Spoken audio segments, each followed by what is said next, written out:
Hello and welcome. My name is Rohit Sani. I'm a group product manager on the cloud security team here at Cisco. And this is networking and building relationships. What we often do is what holds us back, so learn to help others and they will help you. I'm honored to be here today at the Master Series studio to talk with you about this topic. Now you might think to yourself, how did you get this topic, Rohit?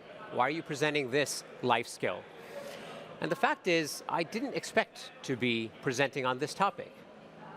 The thing is, a few months back, I did a survey of our engineers in the group that I work in Silicon Valley, and I asked, what sort of topics would you like to listen to? And surprisingly, this topic was #1 on most engineers' lists, networking and building relationships. And I thought to myself, I didn't realize that would be so important, but it makes sense.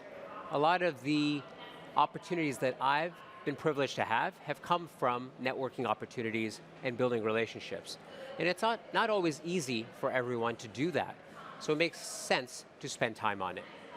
In the next 45 minutes or so, we will go through some tips that I have around networking and building relationships, around mindset, around approach, around the fact that it doesn't have to be so hard if you think about it in a different way.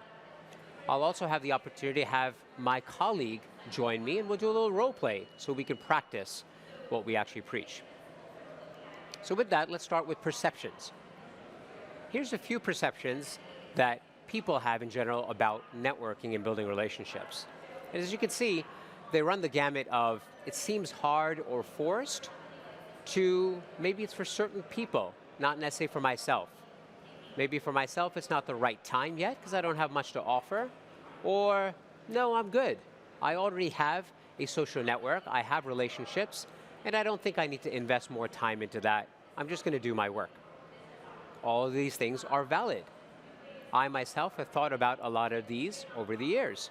And I think to myself, well, yeah, I don't need to attend that event, or I don't need to go there and mingle or speak to these people. There's nothing for me to learn, or I have nothing to offer. And ultimately, that's not always the right way to think about things. We all have something to offer, we all have value, and if we connect with people, it's not necessarily about us receiving something back, it's about giving, and it's about how we can make a meaningful relationship. So what are we going to talk about today? We're going to talk about why this topic is even important, how to network a little bit better, some frameworks around networking, the fact that you can think about it slightly differently, farming, not hunting, and then we'll go into role play, where my colleague will join me, and we'll do some sample scripting and role play exercises that perhaps you can also use and practice for yourself, and we'll wrap up. I would love for you to continue the conversation with me on Twitter or reach out to me. I'm happy to engage, and we'll see where the conversation goes. So let's start. Networking is like vegetables. You know it's good for you, but you still don't do it regularly. I'm not sure if a banana qualifies as a vegetable per se, but I figured I'd squeeze a cat video into our presentation here just to make things a little bit more lighthearted. The point here, however, is that we all know that it's important, but we don't always emphasize it or spend enough time on it. And like many things in life, you need to practice it before it becomes a habit.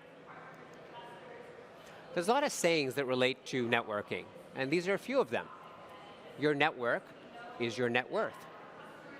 Or conversely, if you're not networking, you're not working. Now, to some of us, this may seem a little extreme. For example, we've studied hard, we've worked to get to a certain point, and we figure that our work will produce results. We put our heads down, we do good things, and people will notice. And in general, that is true, and you hope that to be the case. However, at the same time, if you build relationships where people notice you, and they form a bond, those people will naturally come to you and say, hey, I'm thinking about this person. We've collaborated, we've spent time outside of work, or in some other context, and you came to mind, and this opportunity comes to mind, would you be interested? That's where you get into stories and relationships. And that really does matter at the end of the day. Think about the people that you know. As they've elevated, as they've had mentorship opportunities, how has that developed? Do they have a personal connection with that individual that they work with? Did they follow that individual from one company to another? Chances are there are a lot of yeses to those questions that I'm asking. And the fact is that that is important at the end of the day. And you can take this out of the work context to other opportunities. You're entering a school, you're changing careers, you are transitioning in life in some way or another. If someone can help you, that's typically a good thing. Granted, there are a lot of recommendations out there, a lot of things that we can search for online, but who do you really trust? You want to trust someone that you have a relationship with, and ultimately that does make a difference in terms of the opportunities that you have, the sort of things that you now get exposed to that you may not know otherwise. So here's what we often do. A lot of us are guilty of going to events and conferences. We're at a conference right now at Cisco Live in Barcelona. It's a wonderful conference. It's an opportunity to network and build relationships, but sometimes we just focus on what we want to do, get in, get out. If we spend enough time online, we think that we build quote unquote connections. Are they really connections? I would ask you to ask yourself if you really have a relationship with those connections or not. In some cases, it is valid. I've been in situations where I've had colleagues I've connected with, we've had human connections, I reach out to them many years later, they will respond right away, and that's a wonderful thing to see. But that doesn't always happen, and we have tons of connections that have no meaning or backing behind them. At the same time, we read a lot about networking, and we think we know what to do, what script makes sense that will bring us forward, but oftentimes we come across looking like this cartoon in the next slide. I'll read it out for us. Would you mind if I network with you to help my career? I would have said yes, but you made it feel all weird and creepy. Perhaps you could send me an email that I won't read. That makes you my best friend. Now, think about this. Can you relate? Have you done this before? Do you know someone who's done this? Perhaps we've done it ourselves, and it's okay. I've been there, probably early in my career, where I forced the situation, and it seems like I'm coming across looking for something. That's not necessarily genuine, and people understand that, and as such, they may say what they're saying here in this cartoon. So how do you make it more authentic? How do you bring it forward? Let's talk a little bit about that. This example that I'm citing really has no purpose nor intention, but all of us are guilty in trying to do this to advance our careers. Let's talk about what holds us back.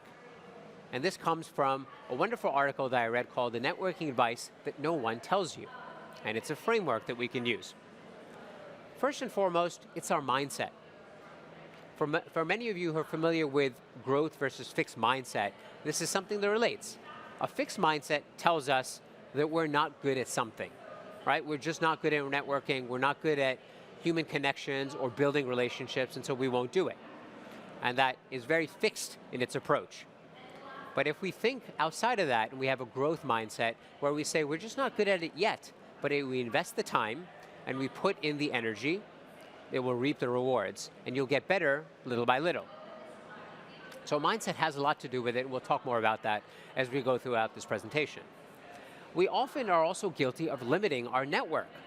Think about the people you know, the people you sit down with perhaps at lunch or in the outside work environments that you have. Are they similar to you? Do they come from a different background or a similar background? Many times we gravitate towards the people that we already know. They're very similar to us, went to the same schools, have the same background, same ethnicities. And that does ultimately limit us. We are also not always strategic, right? We may not be thinking about where we want to go, we may just be thinking about where we are today. And that doesn't always serve a lot of purpose. The next two I think of kind of part and parcel. We aren't always proactive, nor do we schedule time to network. If you will join me for other talks I'll do this week around self-care and conversation, this theme comes up again and again. We don't always take time for ourselves. And so this is something to think about. If you schedule time to say, I'm going to network or build relationships, this reaps a lot of rewards. An example that I can tell you about is managing by walking around. For those of us who have led teams in the past, there's this concept of managing by walking around. Putting down your laptop, walking around the office, and just talking to people. Hey, what are you working on? What do you need help with? Can I help you in some way? Oh, that's interesting. Why? Tell me a little bit about that. There's a ton that you can learn from those experiences. So we aren't always proactive in doing that. We don't schedule time to do it. But simply just scheduling time in your calendar to say, okay, I'm going to stop, grab a coffee or tea, and go and talk to people or have lunch with someone and make it purposeful, that reaps a lot of rewards. And finally, we don't always leverage our existing relationships. Believe it or not, we do go to the people that we know, but we don't always think back on all the relationships we've had in our life. We may think of current, but not the past. We may think about our extended network. Perhaps you have kids and you have a school community. These are existing relationships. We don't always take the time to develop or foster those relationships. There's a ton you can do there if you really think about it and purposely think about the circles in your life. We'll come back to this towards the end as well. So some how-to guidelines. Start with your career goals. I touched on this earlier. Look ahead. Where do you want to be in the future? Whom do you want to begin to learn from now? Today I'm in product management.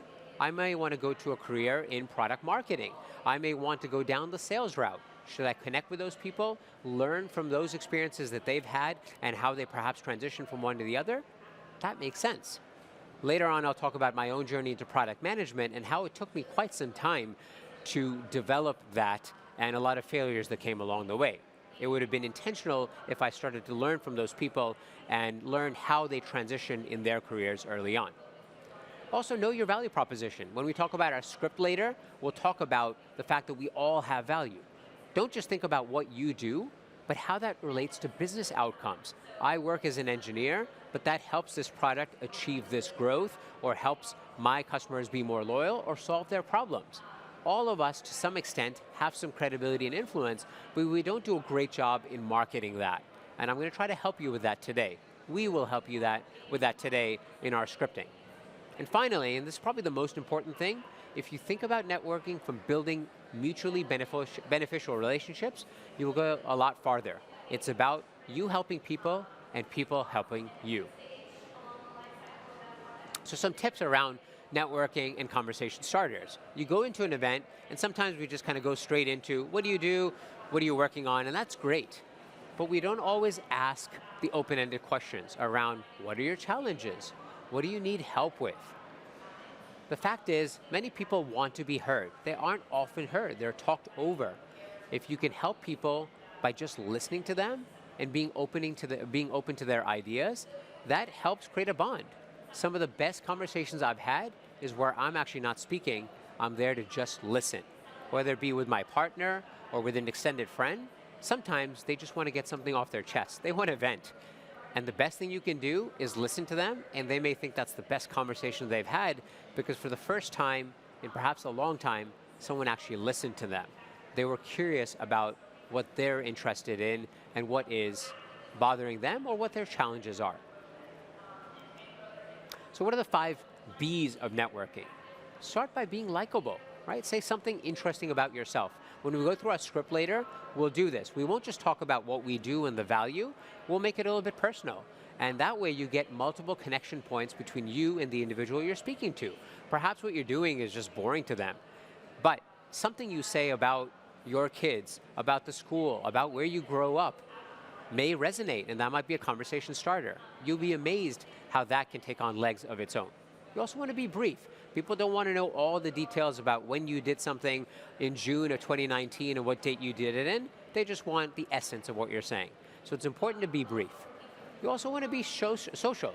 Show interest in others, right? This goes back to what I was saying earlier. And most people don't want to just hear about someone venting or complaining. They want positivity in their life. They want something that makes them happy, that takes their mind off some stressful situation. Gratitude has a lot to do with that.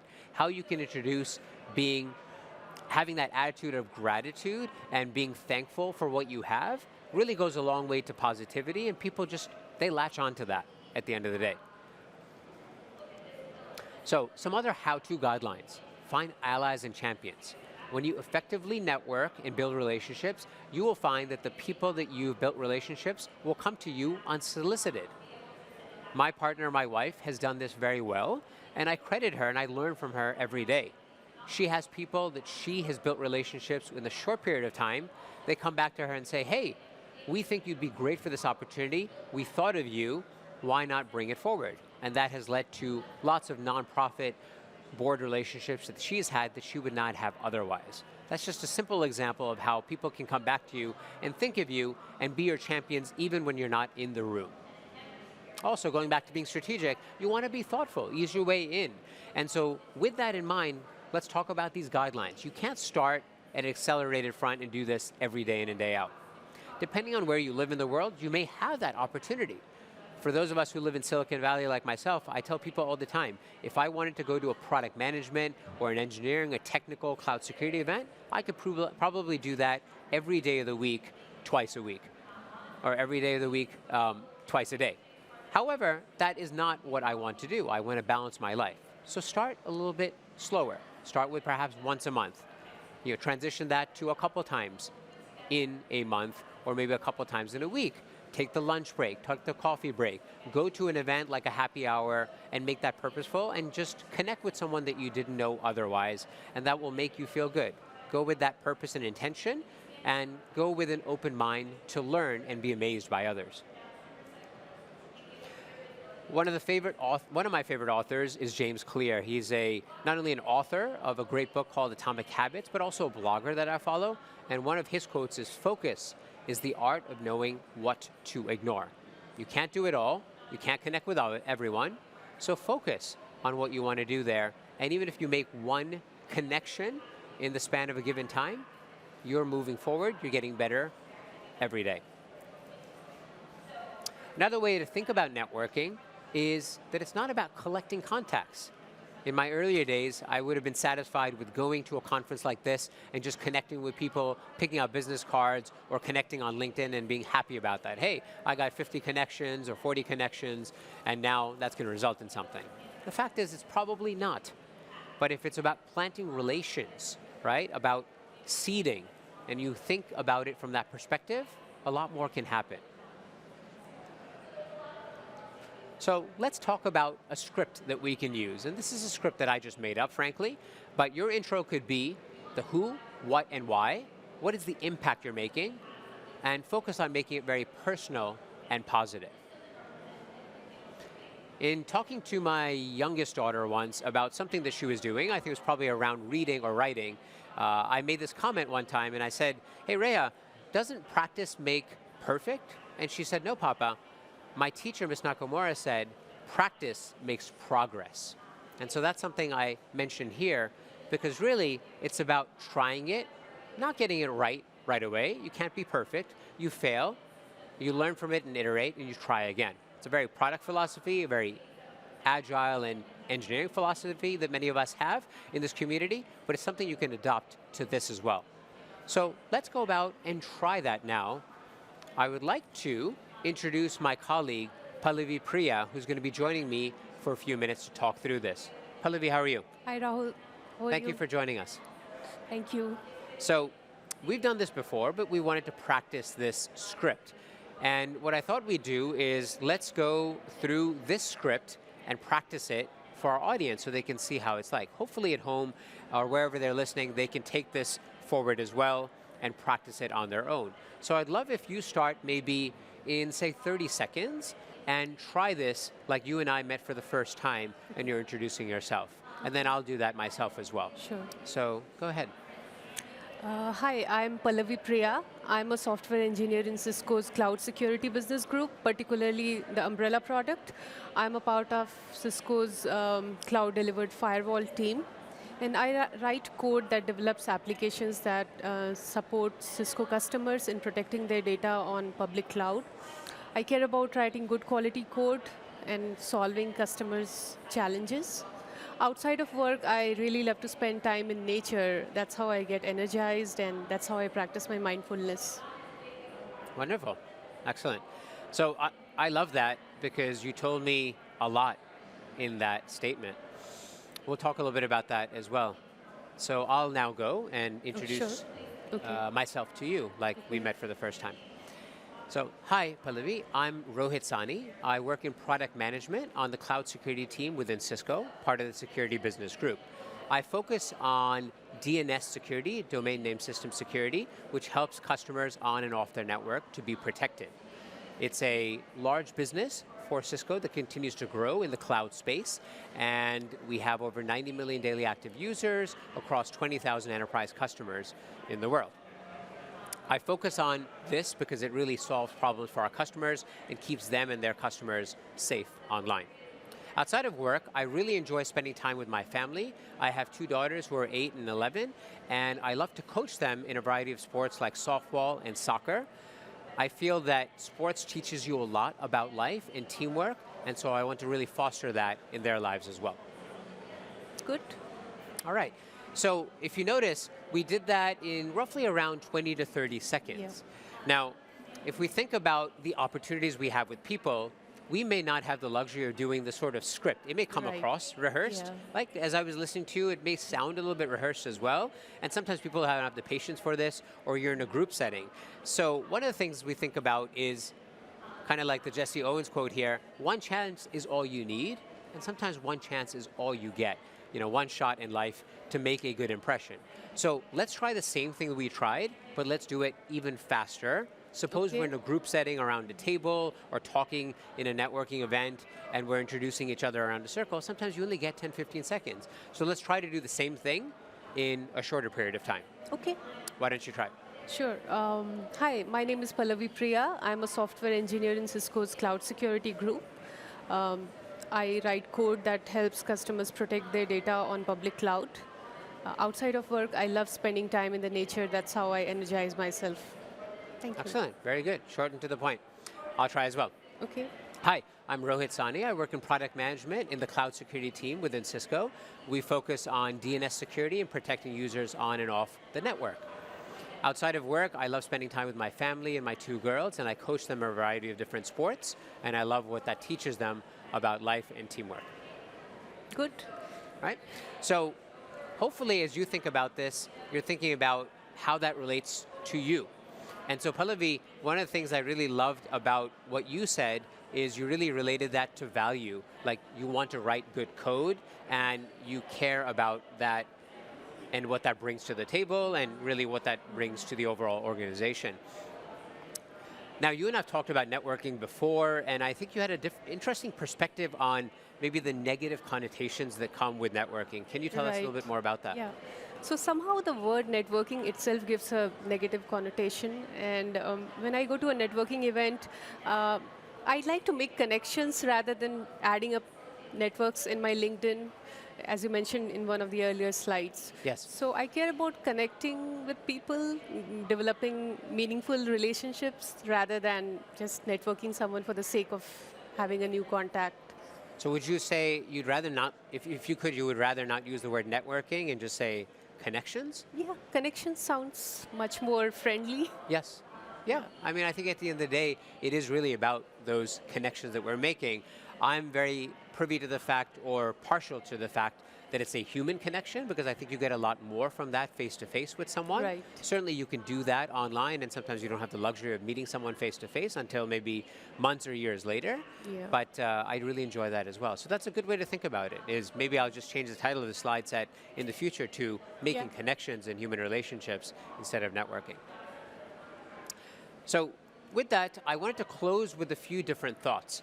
One of the quotes that I really love from Reid Hoffman, who you may know as a founder, is around this. Your network is the people who want to help you, and you want to help them, and that's really powerful.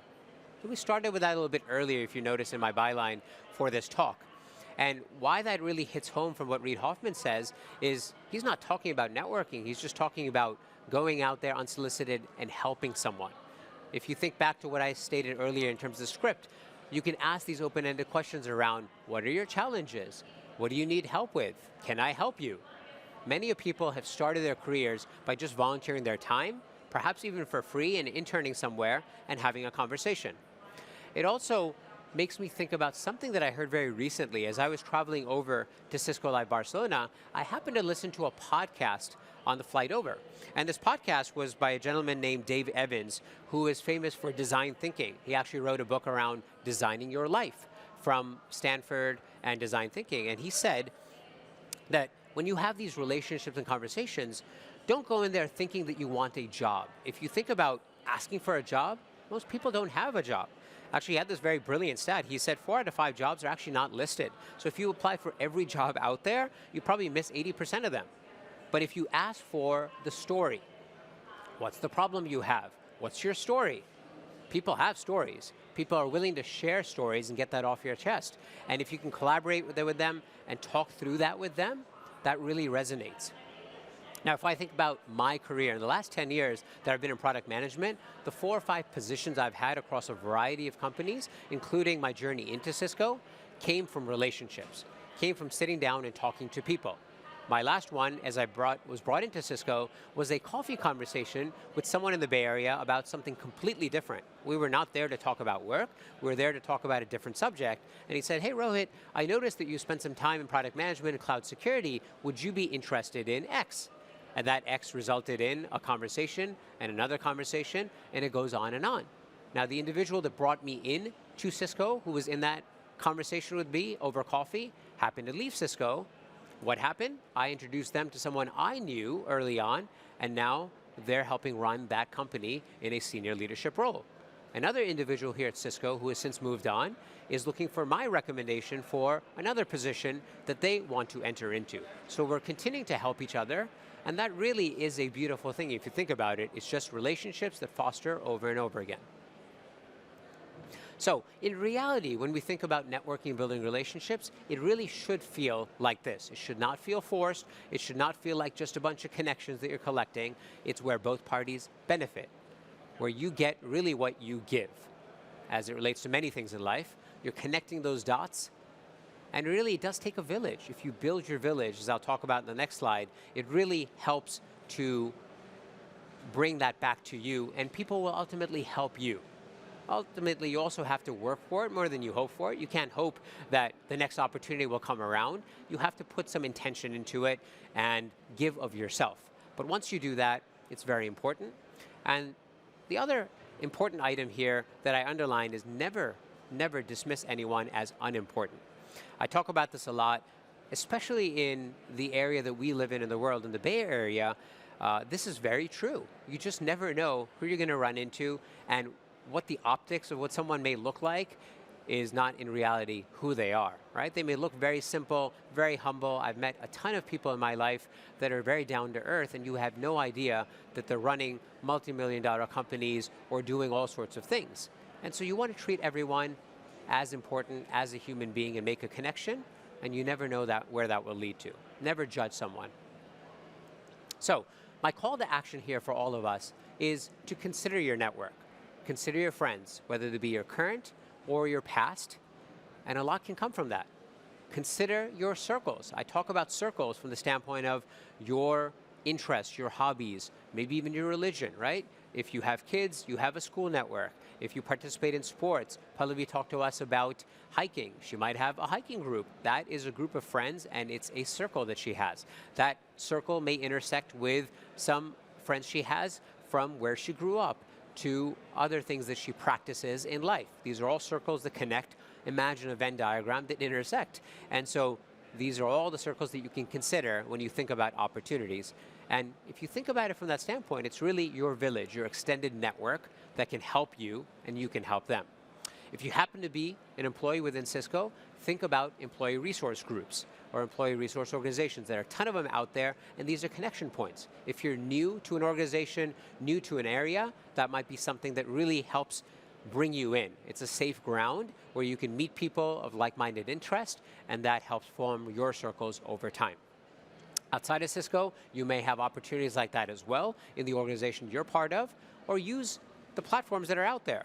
Meetup.com is a great one. There are a ton of circles through your alumni networks, to schools you've been to, through just your friends, where you can connect with people. But I really encourage you to reach out, meet up, and have a face-to-face conversation with someone. So with that, I'll wrap up by saying something that really I learned some time back. When I was younger, I was encouraged by my mom to ask questions. And frankly, when I was in my, say, early teens, I wouldn't do this naturally, right? I would meet family members in different parts of the world as we travel, and my mom would say, Rohit, why didn't you ask them any questions? Why didn't you ask them where they work, what factory they're in, what are they doing? And I said, I don't know, I was just shy. And it took some time for this to resonate, but at some point, something clicked. And I was like, yeah, I do want to learn from people. When I think of events that I go to now, I'm typically thinking of, do I have an opportunity to learn from someone? Is there something I'm going to take away? And so even with my girls today, who are 8 and 11 respectively, this quote is something that I use often with them. I try to encourage them by saying, if you don't ask, the answer is always no. If you want to do something, ask me, ask your mom, ask your grandparents, and take the initiative to state that, whatever's on your mind. What's the worst that can happen, right? We say no, but at least you asked. The best that could happen is we say yes, or hey, that's a good idea. That's something I didn't even consider. So I mentioned that to all of you because as you think about opportunities that you have, people you can connect with, think about that. If you don't ever ask them and step up and say something, the answer is going to be no. It's a shut door. But if you take the opportunity to talk to people, they may want to reciprocate. They may want to be your mentor. They may want to open up your doors. People want to help people. In earnest, there are a lot of good people out there. And so take that opportunity to overcome your fears, have the courage to ask these questions. So with that, I'd like to thank you all for listening. I'd like to thank the Cisco Master Series studio and team here for hosting us here today. And ultimately, thank you for the opportunity to share this time with you. Please go out and make it happen. Thank you.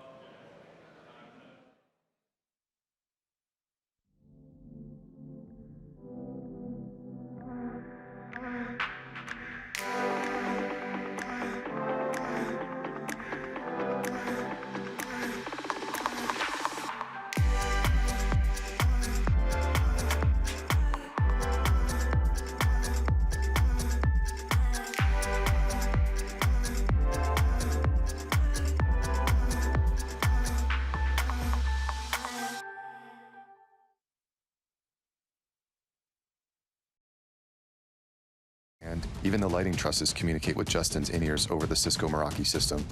So when Justin navigates the stage, they can all move as a unit. There's really no room for error. It needs to work every single time. Cisco gives us the reliable connectivity we need to deliver the best experience possible for Justin's fans.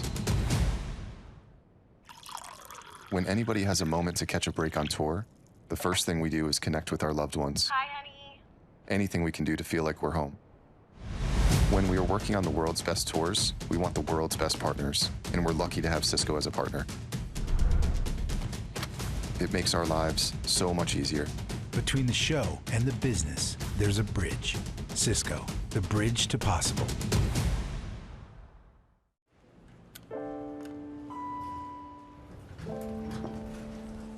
I was really good in math and physics. So that was my favorite subject since high school. That's actually how I ended up in engineering.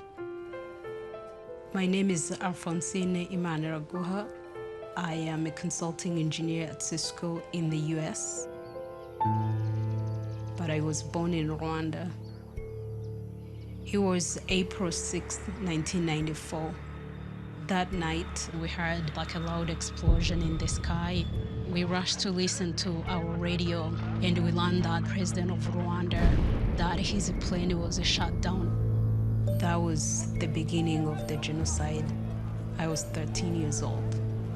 I remember just hiding in the bushes, not sleeping at home at night. My dad was like, hide here, I'm going to find another place where we can safely all hide. As soon as my dad left, we immediately overheard the group of militiamen say that they just killed him. I didn't feel the ground. I didn't feel the air around me. There was no wind. There was no sun. I was already dead.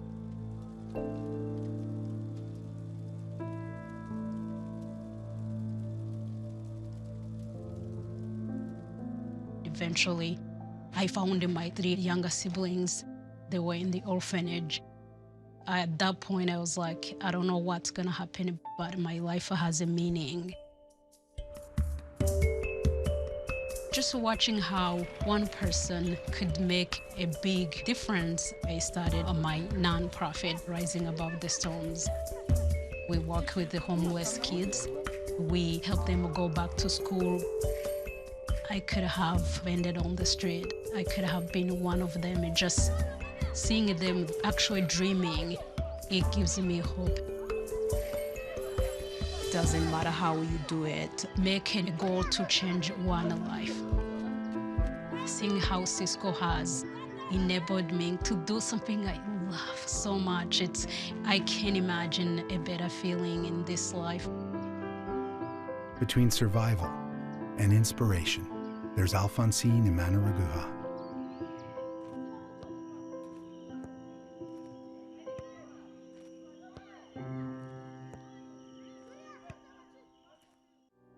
I myself was a foster child. I've gone through a tremendous amount of abuse, and I come from a long line of addiction and things like that. I've been a volunteer dance teacher for many, many years, and in 2010, one of my 15-year-old dance students was sexually assaulted in the Bay Area and sold throughout California for a year. What I decided to do in December of 2011 was actually to form Love Never Fails, which is now the nonprofit that is addressing the issue of human trafficking. So the way that I sought out healing was to become active in this space and do something about it. I can tell you that I have so much joy knowing that I get to be a part of the restoration of these women, men, and children. Just commit 1 hour a week towards that thing that will feed your soul. And I promise you, it will energize you, and it will give you the strength to do 10x what you're currently doing, because you'll just know that every moment that you're taking has so much meaning to those around you. Between human trafficking and a future without fear, there's Vanessa Russell. Cisco, the bridge to possible.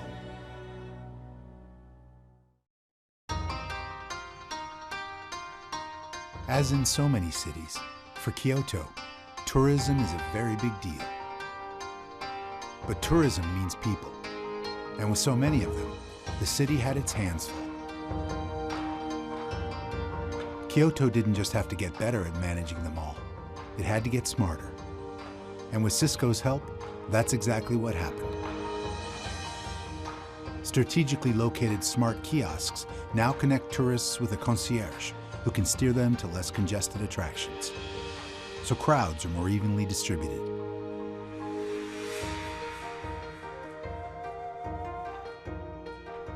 Smart street lighting monitors foot traffic, automatically controls brightness when and where it's needed most, and pinpoints outages in real time, so repairs can be made faster. And with special terminals monitoring multiple cameras, data can be compared simultaneously, making the city safer than ever before. As for the people of Kyoto and the millions of tourists who visit every year, they have just one thing to say about their new smart city. We can't wait to see what's next. Between ancient and smart, there's a bridge. Cisco, the bridge to possible.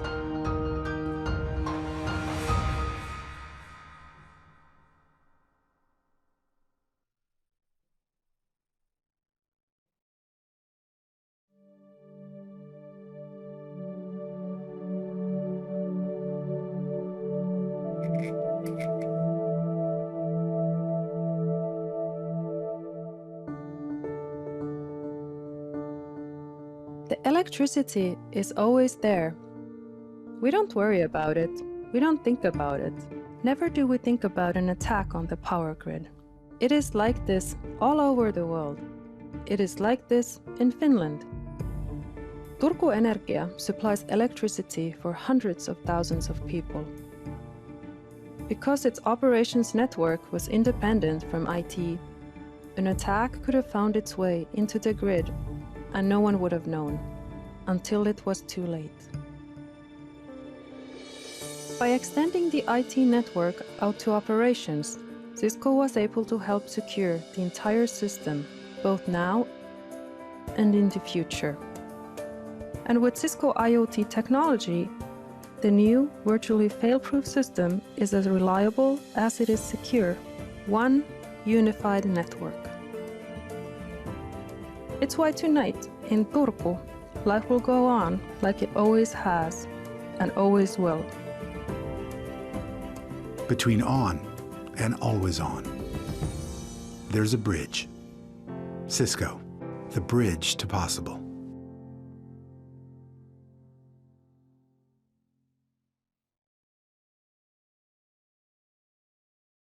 For years, we've been hearing about IoT.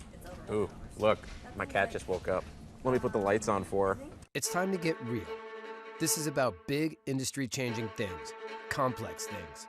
It's about a network of things that includes this, and these, and that thing, and whatever this is. You've got more data than you can shake a stick at, and that stick generates data too. This is industrial-strength IoT. It connects turbines to power grids, pipeline operations to refineries, first responders to life-saving devices. It's a big challenge, and it makes a difference to our lives. So how do you meet it head-on? Not like this. Like this. Only Cisco can securely connect tens of thousands of assets at the farthest edge of your network to the heart of your business, no matter the scale.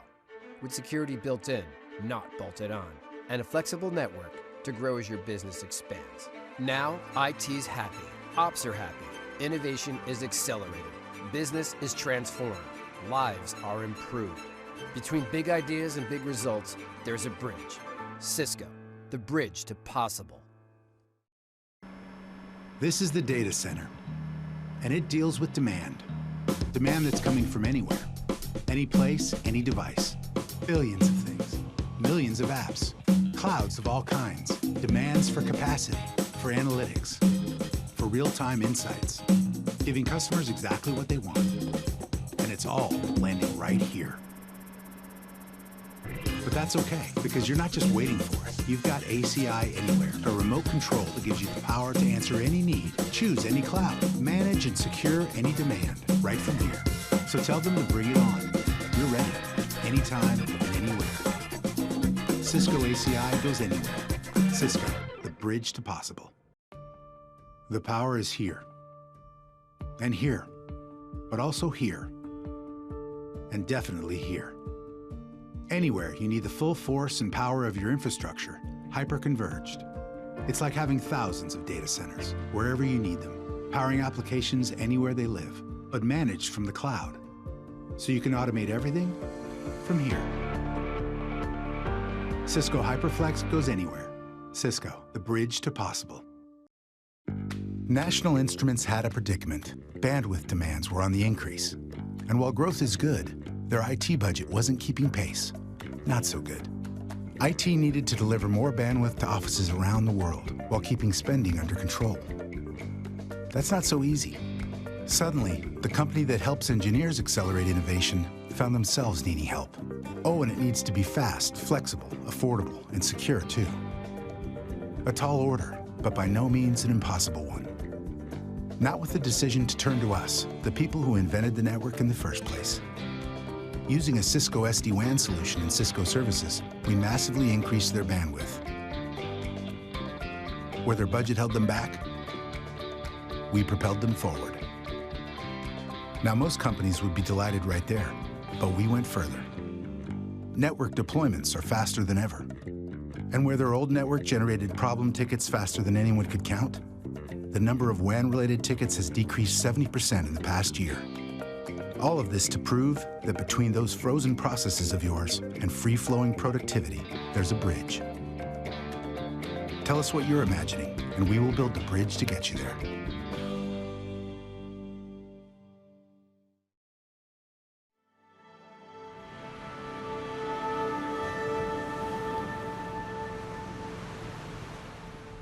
Stel je voor, de eerste zijde uit China.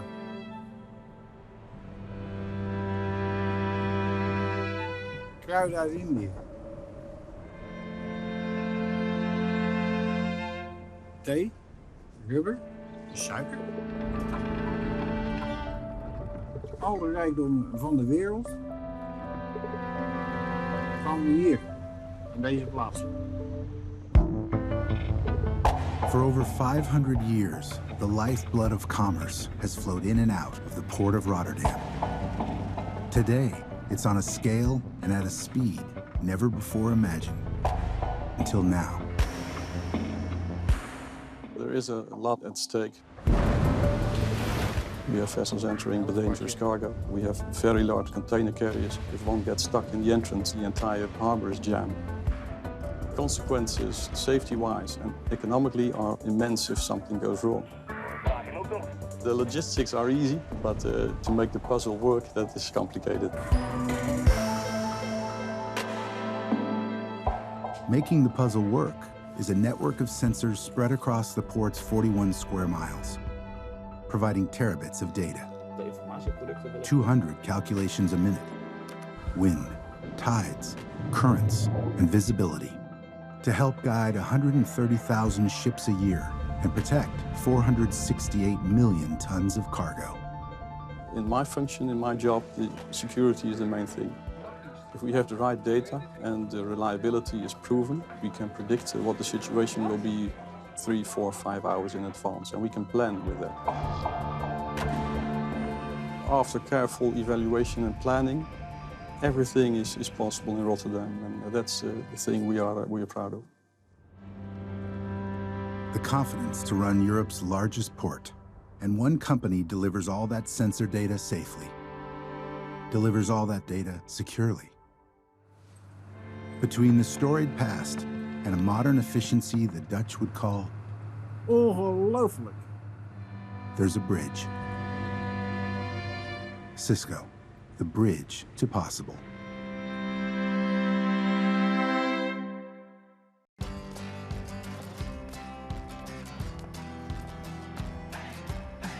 Here's a question. In a world where data goes everywhere, where does that put your data center?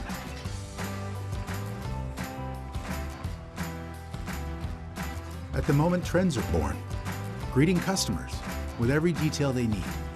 At the point where all your clouds meet and share, but also on watch, securing everything and everyone. In an uncentered world, you need a data center that extends to every branch, every device, every cloud, everywhere. The Cisco data center goes everywhere your data is.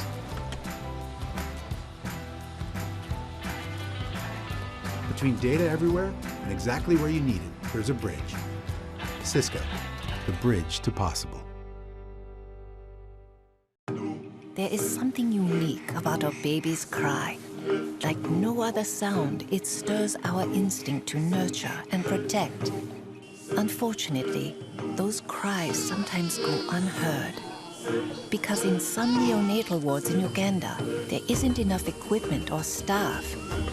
Now those cries can be heard with the help of a wearable monitor that displays critical information for each baby, enabling nurses to immediately respond with the proper care. This life-saving technology was developed by NeoPenda, a medical device company serving emerging markets and underserved people. Cisco's support helped NeoPenda further develop the technology that connects its devices. This is one more example of how Cisco empowers social entrepreneurs to use innovative technology to make the world better. Between a baby's cry and a nurse's care, there's a bridge. Cisco, the bridge to possible.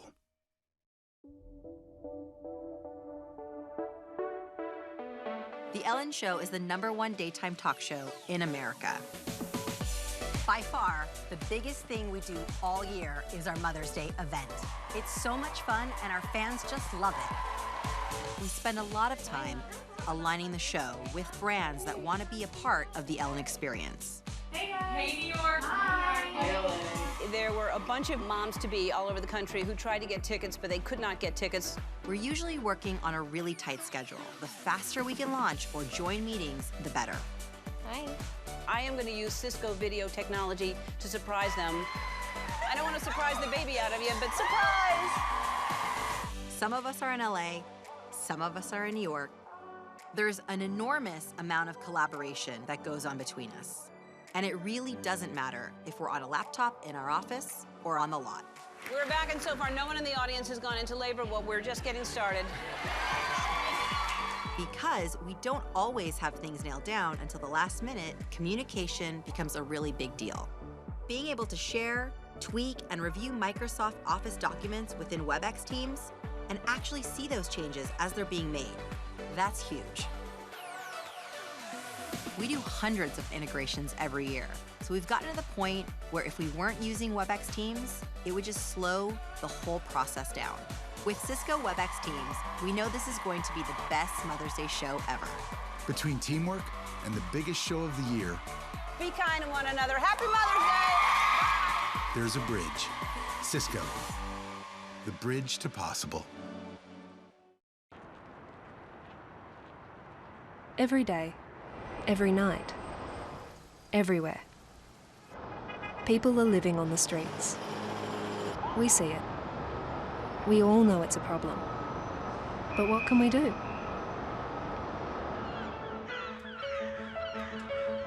In Brisbane, Australia, two young mates decided to do something. They would start small. They decided not to call them homeless. They would call them friends. Then, they outfitted a van with a washer, dryer and a shower and hit the streets of Brisbane to wash their friends' clothes.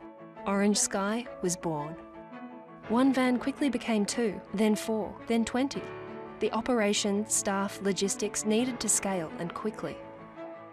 So Orange Sky found a partner. Cisco tailored a Meraki network that can grow as they grow. Intuitive dashboards at the head office and robust Wi-Fi in every vehicle let Orange Sky monitor vans and onboard devices remotely via the cloud. Cisco WebEx connects leaders in real time with staff and volunteers, whose energy and enthusiasm is essential to the model's success. What happened? Something wonderful. While friends waited for their clothes to wash and dry, they talked. A simple connection, joining a community, perhaps for the first time in years. If one load of laundry can do that, who knows what's possible? Between cleaning clothes and creating a community, there's a bridge. Cisco, the bridge to possible.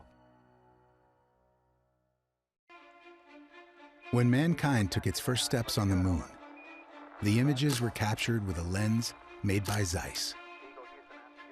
When precision is in question, in manufacturing, science, medicine, anything, the answer, accurate to 200 billionths of a meter, is provided by Zeiss. Getting it right. Getting it precisely right. For nearly 2 centuries, Zeiss has set the standard for industrial precision and optic excellence. Looking forward, looking further, and innovating to get there. Now, technology is pushing us faster than ever toward a more connected world. Can Zeiss lead the way? They're already there. Zeiss has partnered with Cisco. Innovation and precision are now online. A team from Cisco Customer Experience working with Zeiss has designed an innovative IoT strategy, setting a new standard for Zeiss connected data. Cisco Kinetic enables Zeiss to securely gather more information than ever, putting it to use in ways never before imagined, predicting performance and protecting uptime. Cisco WebEx brings Zeiss technicians and industrial customers together at a moment's notice, enabling innovation on the fly. The result? More advanced products, happier consumers, increased revenues. What they say is true. They don't make them like they used to. At companies using Zeiss, partnered with Cisco, they make them better. Between precision and the pace of business, there's a bridge. Cisco, the bridge to possible.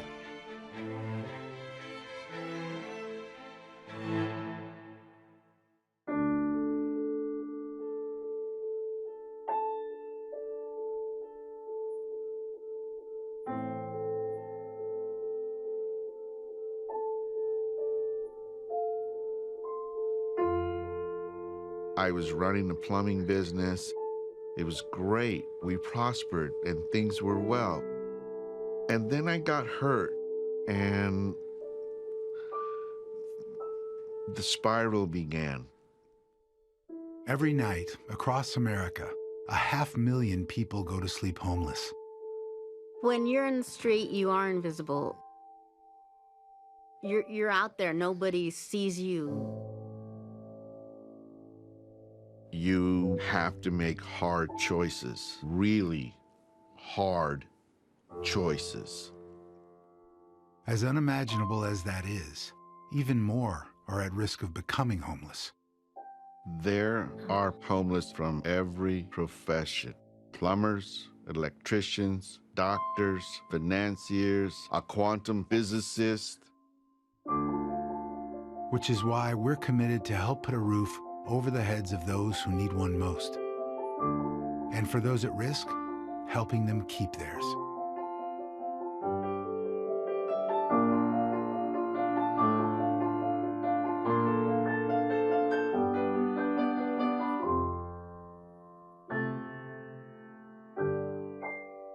With all the homeless people out there, we were chosen for an apartment. It's better than the lottery. This is a place to live. Together, let's be the bridge to a place called home. I don't know you, but I love you for what you've done and how you helped me.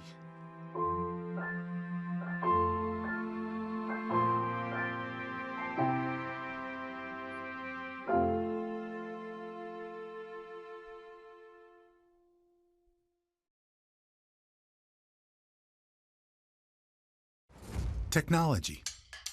There's never been more potential at your fingertips. But technology is only half the picture. Introducing Cisco Customer Experience. We're here to help you get the most out of your technology, because behind the billions of connections, we believe there needs to be a relationship. Someone who can position you for continuous innovation. Someone who can help you design a roadmap for your next 5 weeks or your next 5 years.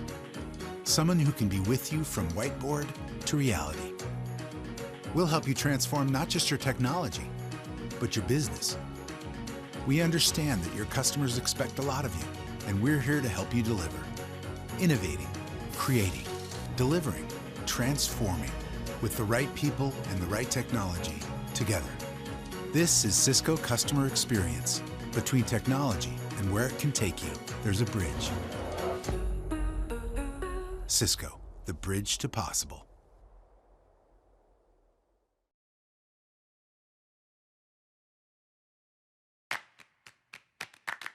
Technology often comes down to a choice. This or that. Do you need 5G or Wi-Fi 6? Mobility or security? Should you be in the cloud or a data center? Do you need this gen or next? The answer to all these questions is yes. Now you don't have to choose, because there's one network that's ready for anything. It's called intent-based networking, and it's only from Cisco. A system built for Wi-Fi 6? Yes.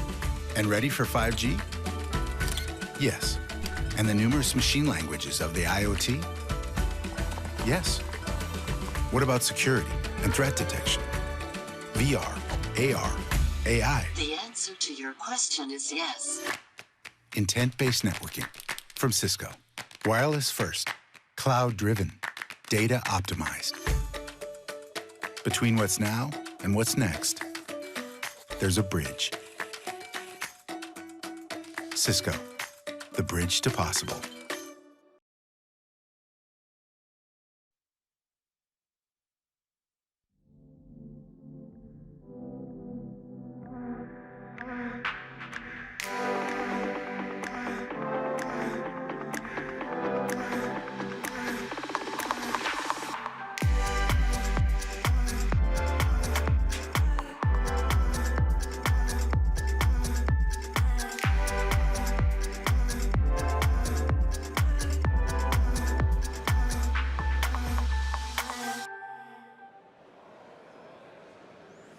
Hello, my name's Jason Davis. I'm a distinguished engineer at Cisco, and I'm in our services department known as CX, or Customer Experience.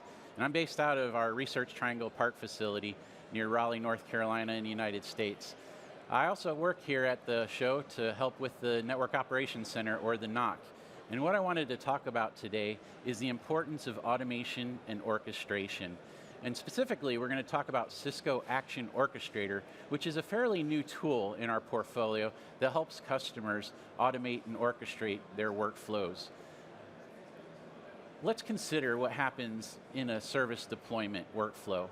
Many times a customer, and I'll use some fictitious names here just to be fun, requester Reggie, he's going to go into a tool like ServiceNow, and he's going to do some service request management and ask for certain services. And then what happens is, over some time, approver Alan, maybe a couple hours later, gets involved. And then he looks at the request and says, you know what, this makes sense, or no, it needs to go back for some changes. So approver Alan does his work, but now another manual step gets involved here, and an email gets sent out. Now resourcer Robert is involved, and he's looking for resource management and maybe using a tool like Visionel or something else just to look at resource availability, ask if we need to upgrade any links, if there's any more capacity and space and cooling in the data center, and he's responsible for that. And these are all reflective of good ideas in ITIL and TOGAF kind of certifications, and making sure that our processes are well in place. Well, after resourcer Robert does his thing, he sends an email over to implementer Eileen, and now she's responsible for the implementation of the service and the provisioning thereof. Well, she's going to use any number of tools. It could be tools from Cisco like Prime Infrastructure, NSO, DNA Center, or maybe some other tools that are available to her. And then after she's done, she's going to call up checker Charlize. And now we're 25 hours into this workflow, manually handing off task to person and using different tools. And after checker Charlize has done her service assurance check, maybe she's doing something with a tool like NetRounds, or maybe she's doing something manually with a CLI and running various show commands. Well, now she updates a spreadsheet, because everybody uses spreadsheets, right? And now that's the trigger for documenter Dorothy to know that it's time for her to do some asset tracking, and she updates some CMDB in her availability system. Now after documenter Dorothy is finished doing what she's doing, maybe she does a chat message, WebEx Teams or something like that, over to Operations Auto, and now Auto is responsible for configuring the network management tools. So now we understand what's being monitored for the services that have been deployed. And Operations Auto might be going into Prime Infrastructure, HP, NNMI, EMC, BMC, any other number of tools that are out there. And then he's aware of what he can monitor. After Auto's done, maybe he makes a phone call to notifier Ned, and now Ned is doing the service notification internally and possibly externally to customers that are concerned about the services that have been deployed. Well, there's a lot of people involved, there are a lot of tools involved, and there are a lot of manual steps involved here. And unfortunately, a lot of opportunities to make mistakes. And look at the time conceptually here, it took 52 hours to make a change. That's a long time, and we can do better. Well, the next thing we need to do is establish a common vocabulary, because a lot of people talk about automation and orchestration in the same way. I like to say that automation is the use of control systems to reduce human effort using, especially when we're talking about single or repetitive tasks. An example of that might be, I need to register a DNS host name, or I need to ask for the next available IP address. These are single tasks that can be automated. Orchestration, on the other hand, is the use of control systems that direct other diverse systems in the execution of multi-step workflows or processes. So this is where I start to link things together into a workflow, and that's through orchestration. And it may involve different systems. So if you have to ask the question, have you ever needed to do an end-to-end workflow or manage things that involve different IT systems and different vendors? If you look at this first graphic on the left-hand side, you might have your service request management system, could be ServiceNow, You could have NSO or prime infrastructure. You might have vCenter. All these tools could be involved in provisioning what's in your IT service management environment. What about extracting data and transforming it, and normalizing it, and sharing it with other tools? This is something that actually happened to me last summer at the Cisco Live event in the NOC. We had events marketing say, hey, let's use NSO in the environment and say that we're using Network Service Orchestrator to manage the network. And that's great. NSO is a wonderful tool for configuration management and provisioning, but it doesn't have a network discovery component. So I had to look around at what tools we had available in the NOC, and we had prime infrastructure available. So that was a good tool that was running network discovery continuously. So I was able to pull the data from prime infrastructure, transform it into something that NSO could understand, and then push it into that tool through an orchestration process. And then, just to be complete about inventory management, was able to also put that information into an Oracle database acting as a CMDB. So this is another great way to use orchestration. If you've ever had issues of scalability with a tool, this tool only scales to 5,000 devices, or this tool scales to 10,000 or 50,000 or whatever, then orchestration is an important concept for you. I worked with a service provider, had over 150,000 routers in their environment. Now, what was interesting about that was the tool they were using only scaled to about 15,000 devices. We ended up with 30 copies of this management tool in order to manage the environment, and that would be very ugly to support. So the way to handle that was going over the top of the APIs of the tool to pull that information into a central area and then be able to search against that central repository, or big data lake, if you will, of information about inventory, configuration, etc. Similar situation might happen with DNA Center. If you have multiple DNA Center appliances, you may need to be able to aggregate that information from multiple appliances so you can have a unified view of inventory. Other situations might be that you have operational or functional gaps in the different commercial tools, and you know the information's there, it's just not rendered in a way that you want in the tool. So we can go again over the top of the tool through the API, extract the information we need, and then display it or render it in a way that works for us. Now, how do you deal with these multiple tools and data sources? And what you're seeing are quite a few tools that Cisco provides, and I'm not showing all of them. We have a huge portfolio, and you're probably thinking, yeah, I've got quite a few of these. Well, it's not just about the Cisco tools, it's also about the partner products. There's a broader ecosystem in IT service management. You might be using Splunk, you might be using ServiceNow along with those Cisco tools. Well, and it's also not just about the partner products, there's open source tools. How many of you are using Git and Ansible and using open source operating systems and CentOS and OpenStack? Well, now we think about it, that's a lot of islands of information. And if I don't do something about that, I'm going to be doing this swivel chair management a long time. And poor Bob here, after 3 years of dealing with 7 computer screens, is getting a chiropractic neck adjustment pretty quickly because he's swiveling back and forth all the time. That's ugly. But you know what? Help is on the way. Help is coming from Cisco Action Orchestrator. What this tool is a cross-domain, technology-agnostic orchestration platform, and allows us to do a low to no code graphical environment to build workflows graphically, dragging and dropping activities into a canvas and following a workflow just like we would think about following a process or a flow chart.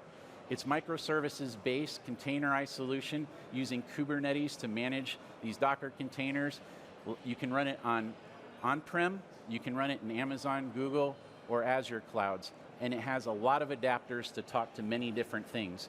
Anything that has a REST API, anything that has a CLI is fair game. We're talking prime infrastructure, DNA Center, EPNM, NSO, vCenter, Ansible, Oracle databases, an IP-enabled Coke machine if you had one, okay? So I have with me a guest. This is Michael Chenitz. Hey, how you doing? Good. Michael is technical marketing engineer. I am. For our cloud automation team. And your group is the team that actually develops this Action Orchestrator as part of our Cloud Center suite. So what was your vision of what AO is to be?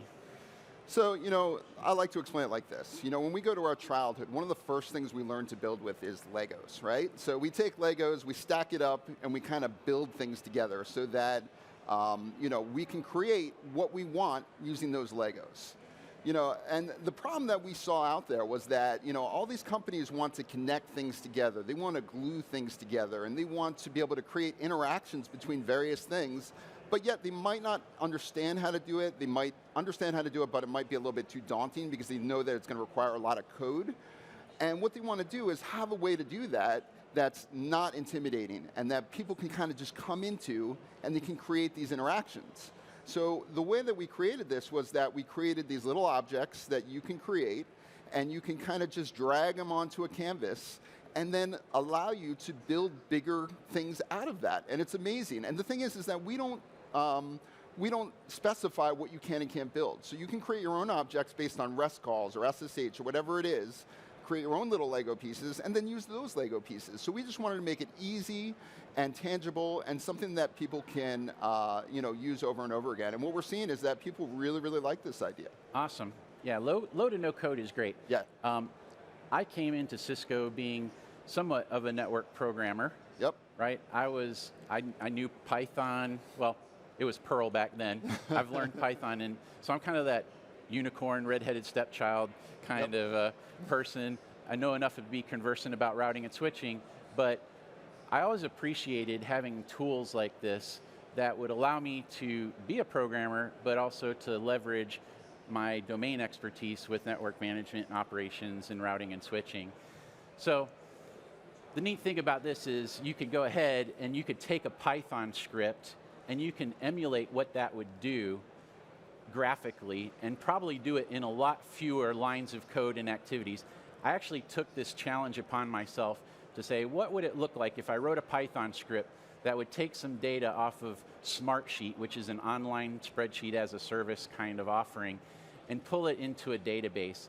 And it turned out to be like 80 lines of code, but when I tried to replicate that in Action Orchestrator, it was about 5 activities, and you can see that we support loops and things of that nature. And the neat thing about doing it in Action Orchestrator, I didn't have to worry about missing a tab anywhere, which is, you know, kind of the joke for guys that are programmers. That's great. That's great. Now, the architectural goals for this were to be 100% cloud agnostic. As a matter of fact, the first release of this product, we didn't even have a vCenter on-prem installer. You could only install it in Google Azure clouds. So they followed up a few weeks later with a vCenter installer, but they are thinking cloud first with this tool. It's also very CI/CD centric. So when you build workflows, you can actually build them and put them up on a Git repository. And if you want to, you can share them with other coworkers. And we share those with customers. As I mentioned, I'm in services, the CX division at Cisco. And I've built workflows for customers where we put them into a Git repo. The customer can pull those workflows down with their Action Orchestrator tool and then incorporate them into their environments. And then all they're doing is linking targets of the workflow into their environment. So when I build a workflow that needs prime infrastructure or DNA center, they just link it to their own IP address, host name, and credentials.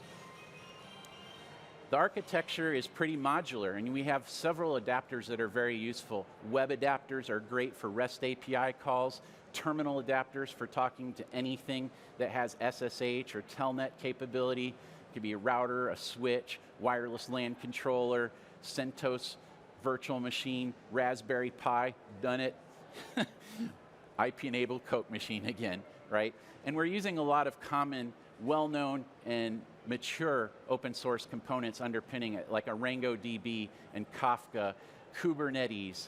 Again, this is a great solution. You can run it on-prem if you need to. You can run it in the cloud. You can run it in both places. I have one very sophisticated customer that does it in both places, and then he has Orchestrator talk to Orchestrator, and that way he's not eating up WAN bandwidth by sending work requests over his wide area network. So the number of adapters are growing, And you can build your own adapters too if you're not happy with the ones that we have. Adapters can be written in Python, they can be written in Go, and just about any other programming language, and incorporated with JSON schemas into the tool. This is what the tool looks like, where we can go and lay out what our workflows and organize them.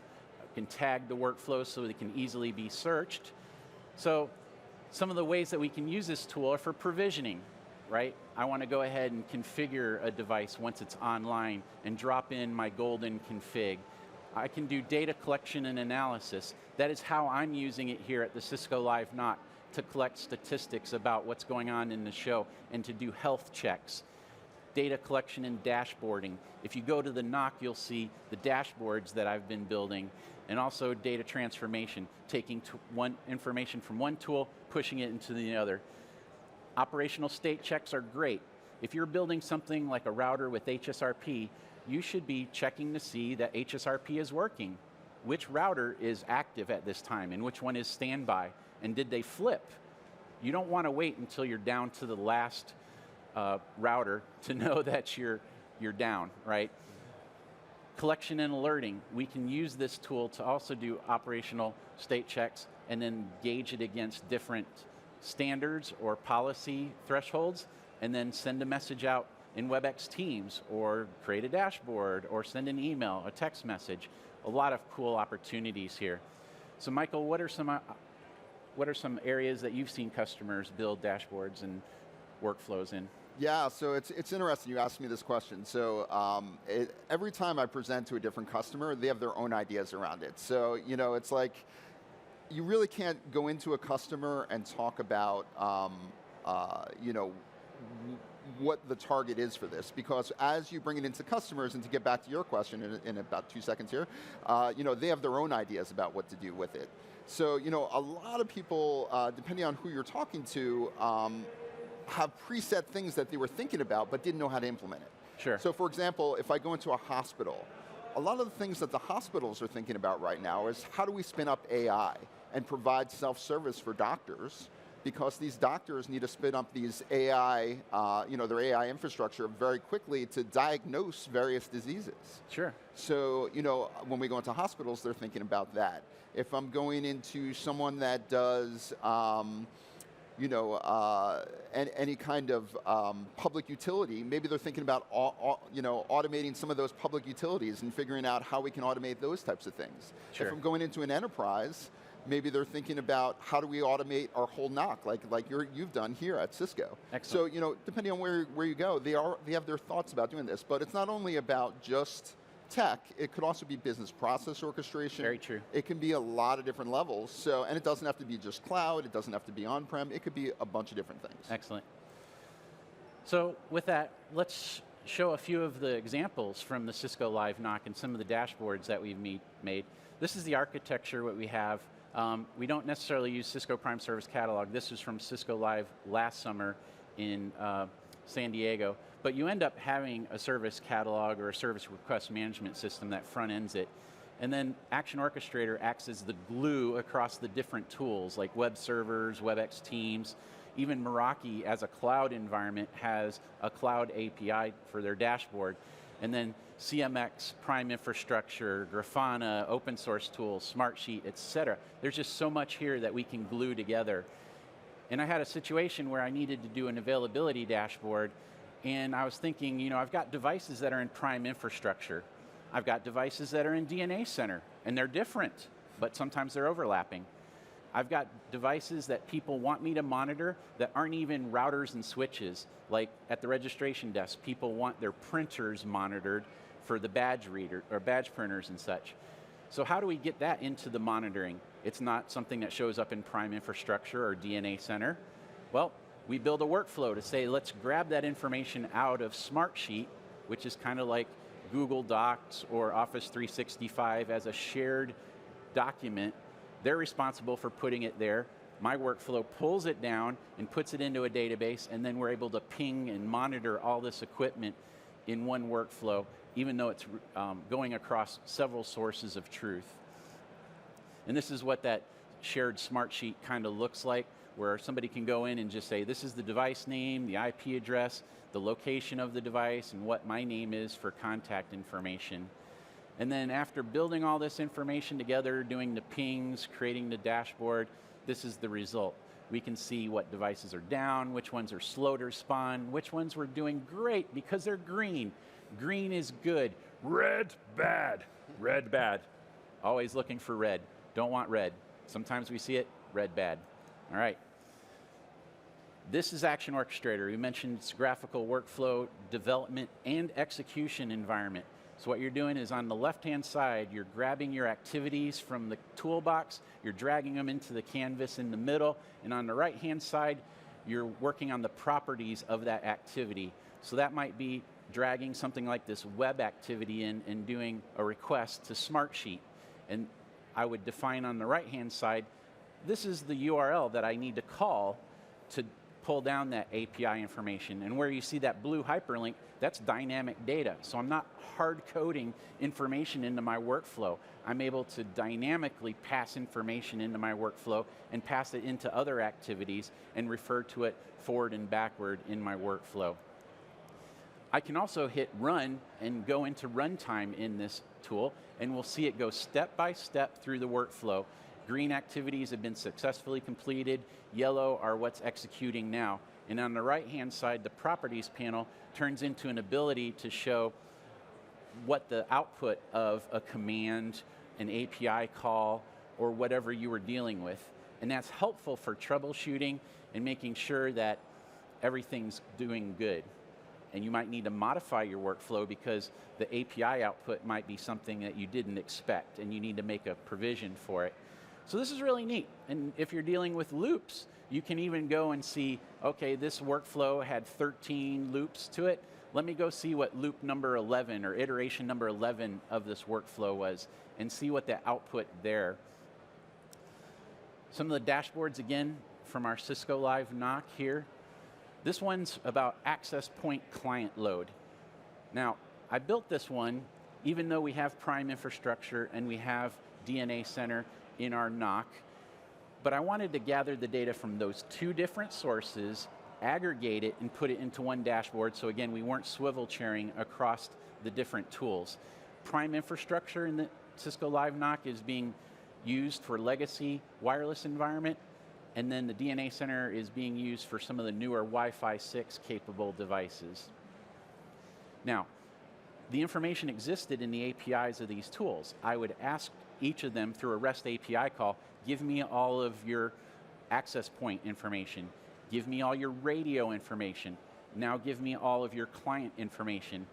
Once I had that in Action Orchestrator as table information, I can do some analytics on it and find out what is the most heavily loaded access point by client count and what radio is that, and then sort it and then colorize the cell so I can focus my energies on these access points. And the wireless team can take a look at this and say, you know what, maybe we need to play around with some RF or add some more access points in this area to add more capacity.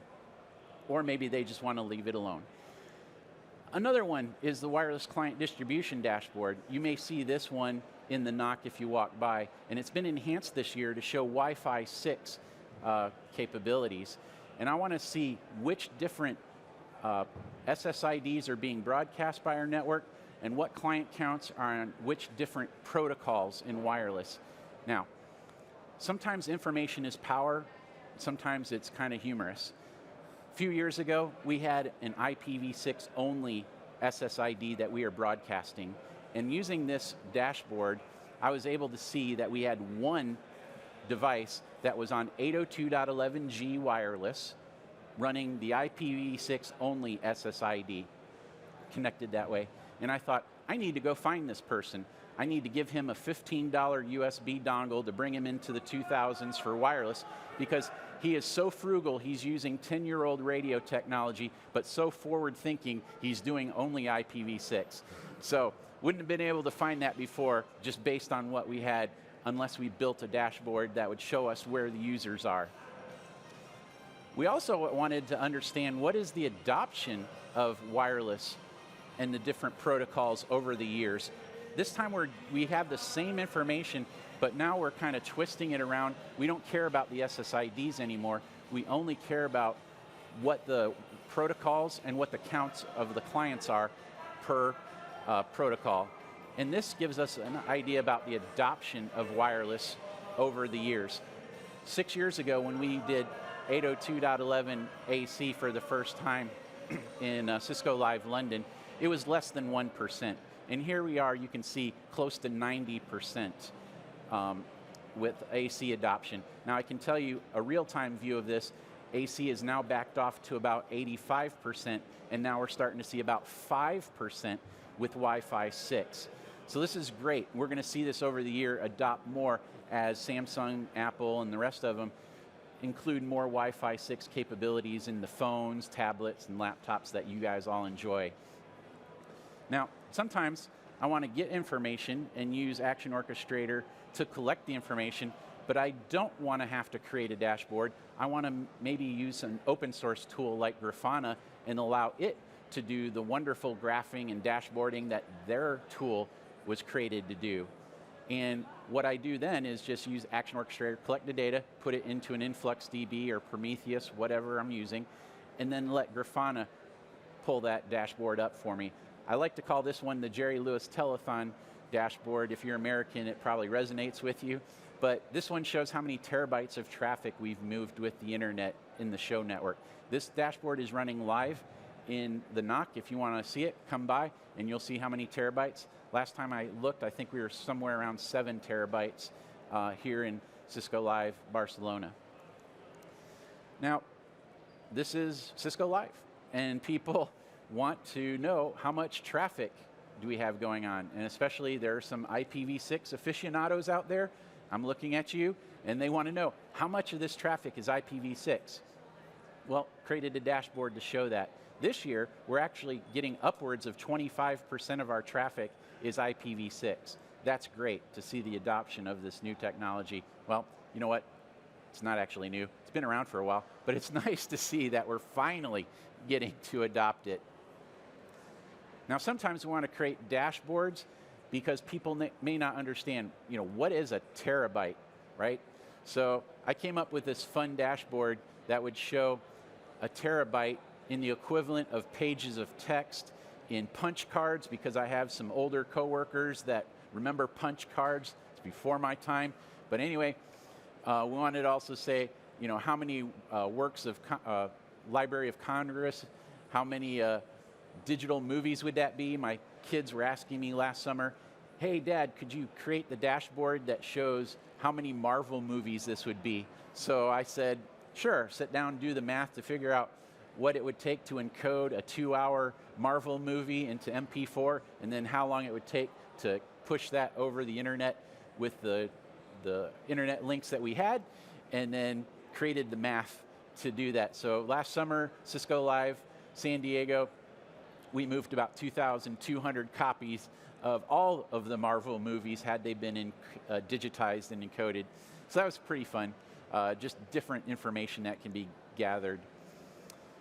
And then bringing it all together, sometimes we want to gather information about routers and switches and storage and compute and applications and wireless, and bring it all together into one view as an executive view, if you will. Include the collaboration information too. And that's something we can do with orchestration and our Cisco Action Orchestrator tool. Well, you may wonder, what are the next steps? I saw some pretty cool things here. I'm really interested. Well, your options here are to go to the Cisco Pavilion in the World of Solutions, which is Hall 7, and the Cloud Automation booth. Michael's going to be there along with the rest of the team, and they can talk about what's going on with the tools and help you understand how you can get the tool. Or if you're interested in getting services about the tool and you want some help getting jump started, you can see me at the NOC because I'm in the services department. And the NOC is actually in Hall 6. I made a mistake on the slide, but it's in the center of Hall 6, and that's the NOC booth. And you have a couple links here that'll help you get information about the marketing and the technical documentation about Action Orchestrator. I'd really encourage you to look at it. If you want to follow me on Twitter, my Twitter handle is SNMP Guy. It's also my license plate, so if you're ever in the United States and North Carolina and you see a Chevy Avalanche driving up with S&MP guy, just wave at me. I'd love to hear from you. If you follow me on Twitter, you'll see some of the dashboard updates in real time as we're going. Thank you for your time. Thank you for the Master Series AV Tech crew back there doing a bang-up job for us, including the people that did the makeup. All right? This is a wonderful event. Appreciate you guys being here. Have a nice day.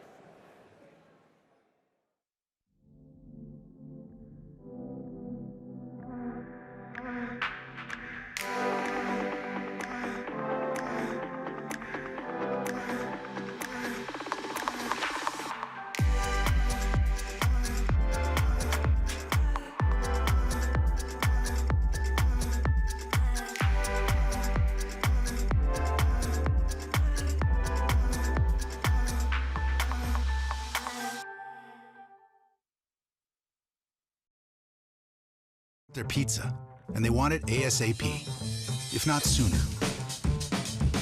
So Domino's began looking for ways to simplify the ordering process. That's when they called Cisco.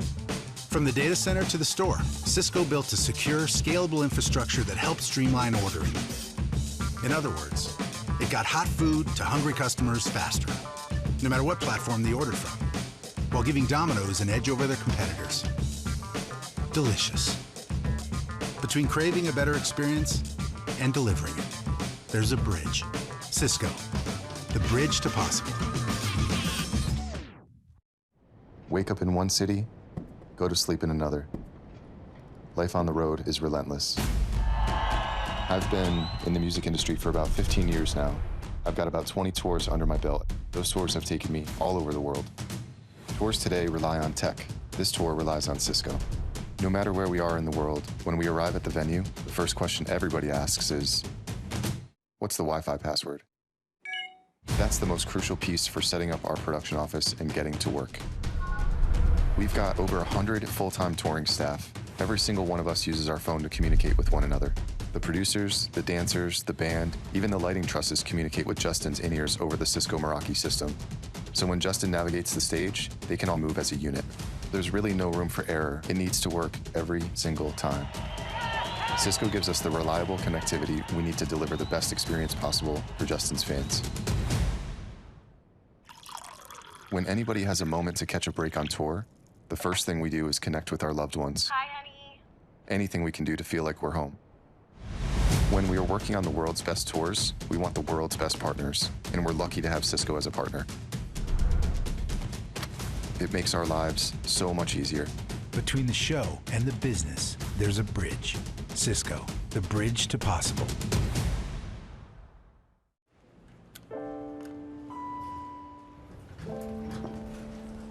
I was really good in math and physics. So that was my favorite subject since high school.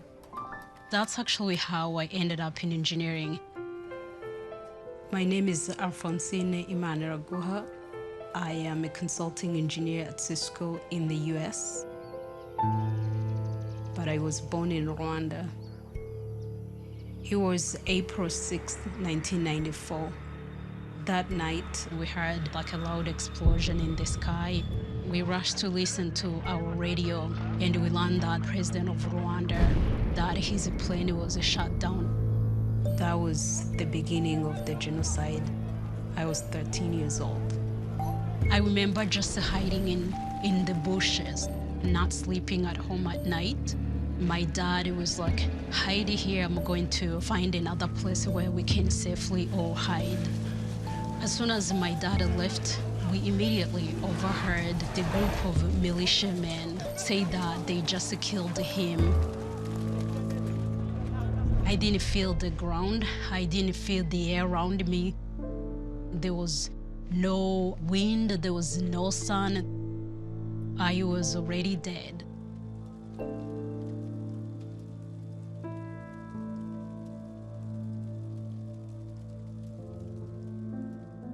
Eventually, I found my 3 younger siblings.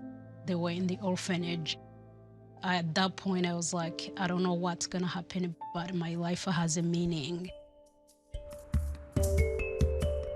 Just watching how one person could make a big difference, I started on my nonprofit, Rising Above the Storms. We work with the homeless kids. We help them go back to school. I could have ended on the street. I could have been one of them, and just seeing them actually dreaming, it gives me hope. Doesn't matter how you do it, make it a goal to change one life. Seeing how Cisco has enabled me to do something I love so much, I can't imagine a better feeling in this life. Between survival and inspiration, there's Alphonsine Imanaraguha.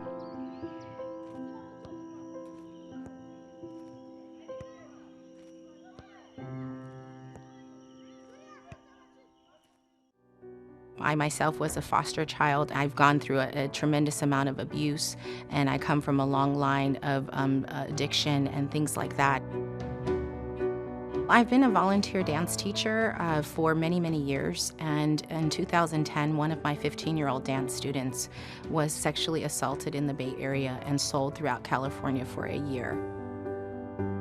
What I decided to do in December of 2011 was actually to form Love Never Fails, which is now the nonprofit that is addressing the issue of human trafficking. So the way that I sought out healing was to become active in this space and do something about it. I can tell you that I have so much joy knowing that I get to be a part of the restoration of these women, men, and children. Just commit 1 hour a week towards that thing that will feed your soul. And I promise you, it will energize you and it will give you the strength to do 10x what you're currently doing because you'll just know that every moment that you're taking has so much meaning to those around you. Between human trafficking and a future without fear, there's Vanessa Russell. Cisco, the bridge to possible.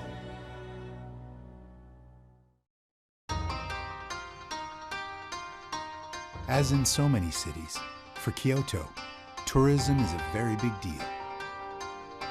But tourism means people, and with so many of them, the city had its hands full. Kyoto didn't just have to get better at managing them all, it had to get smarter. And with Cisco's help, that's exactly what happened. Strategically located smart kiosks now connect tourists with a concierge who can steer them to less congested attractions. So crowds are more evenly distributed.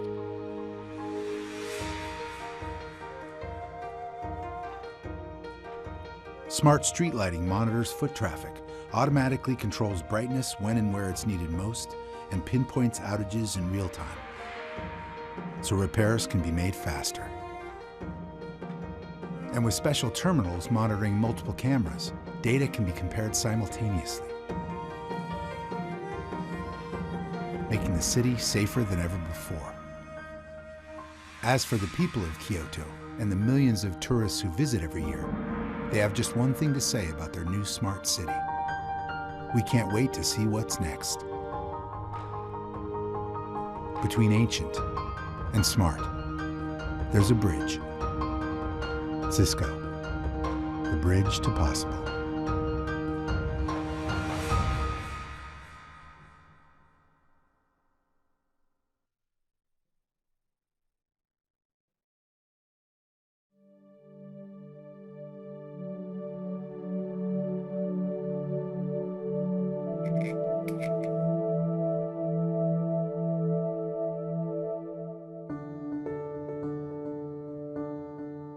The electricity is always there.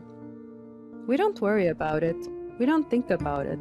Never do we think about an attack on the power grid. It is like this all over the world. It is like this in Finland. Turku Energia supplies electricity for hundreds of thousands of people. Because its operations network was independent from IT, an attack could have found its way into the grid and no one would have known, until it was too late. By extending the IT network out to operations, Cisco was able to help secure the entire system, both now and in the future. And with Cisco IoT technology, the new virtually fail-proof system is as reliable as it is secure. One unified network. It's why tonight, in Turku, life will go on like it always has and always will. Between on and always on, there's a bridge. Cisco, the bridge to possible.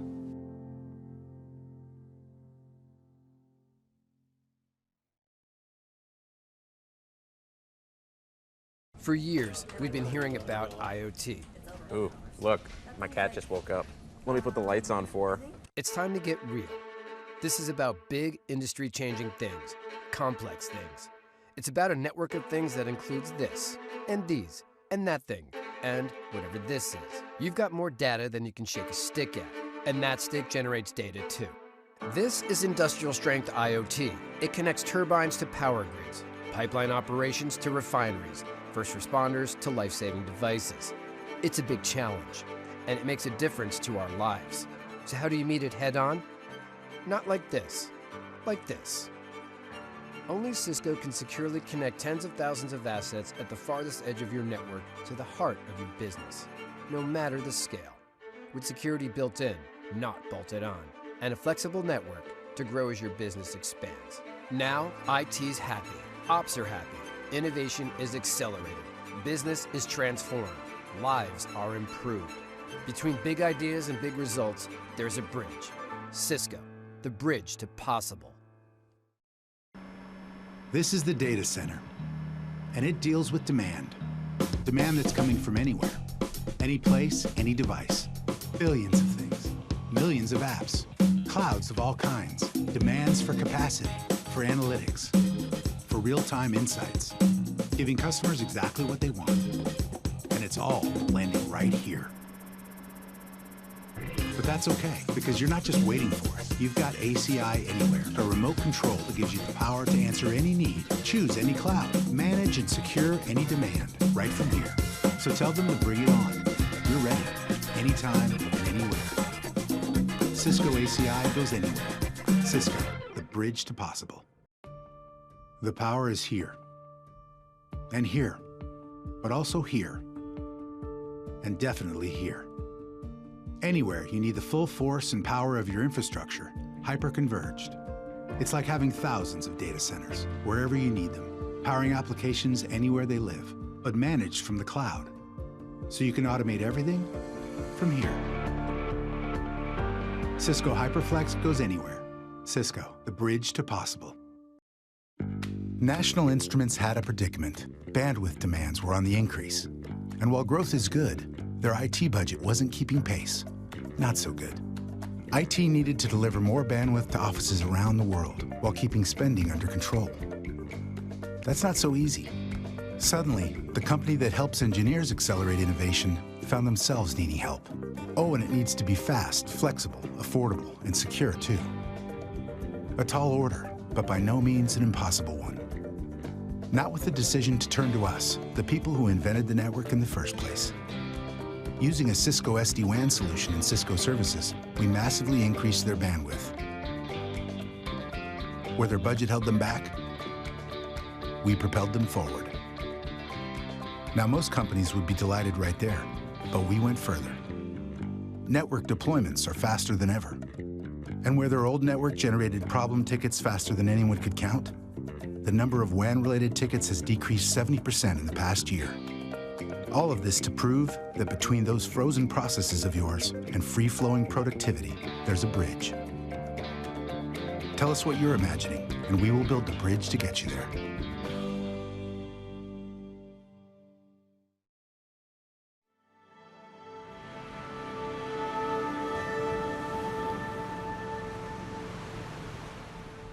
Stel je voor, de eerste zijde uit China.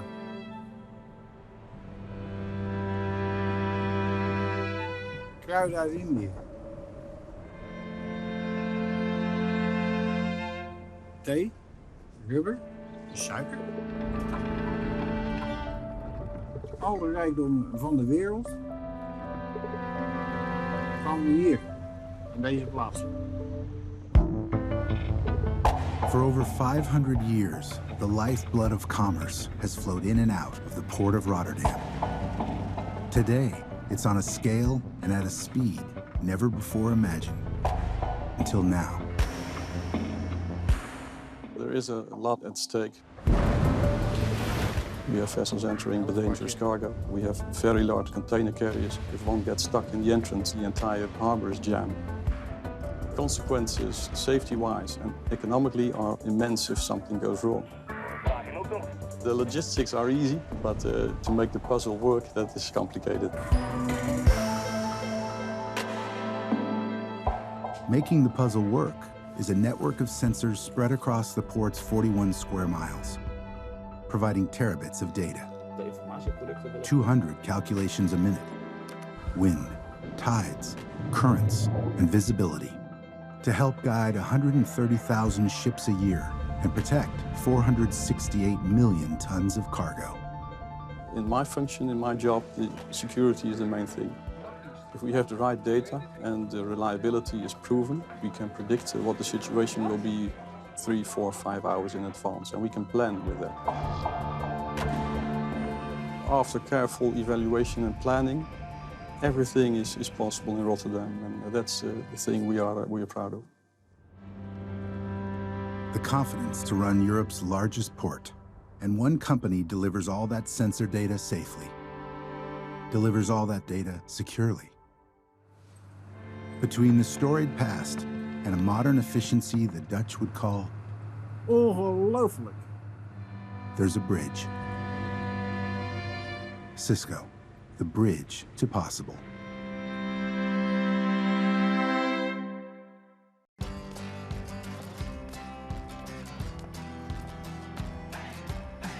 Here's a question. In a world where data goes everywhere, where does that put your data center?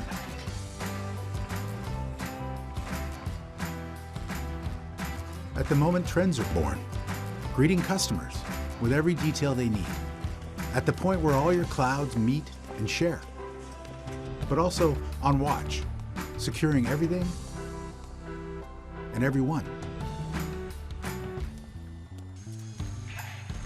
In an uncentered world, you need a data center that extends to every branch, every device, every cloud, everywhere.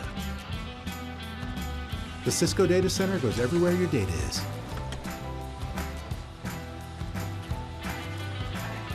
Between data everywhere and exactly where you need it, there's a bridge. Cisco, the bridge to possible. There is something unique about a baby's cry. Like no other sound, it stirs our instinct to nurture and protect. Unfortunately, those cries sometimes go unheard. Because in some neonatal wards in Uganda, there isn't enough equipment or staff. Now those cries can be heard with the help of a wearable monitor that displays critical information for each baby, enabling nurses to immediately respond with the proper care. This life-saving technology was developed by NeoPenda, a medical device company serving emerging markets and underserved people.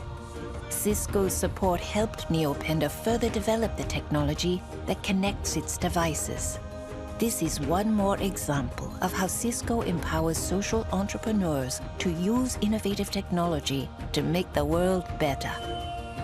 Between a baby's cry and a nurse's care, there's a bridge. Cisco, the bridge to possible.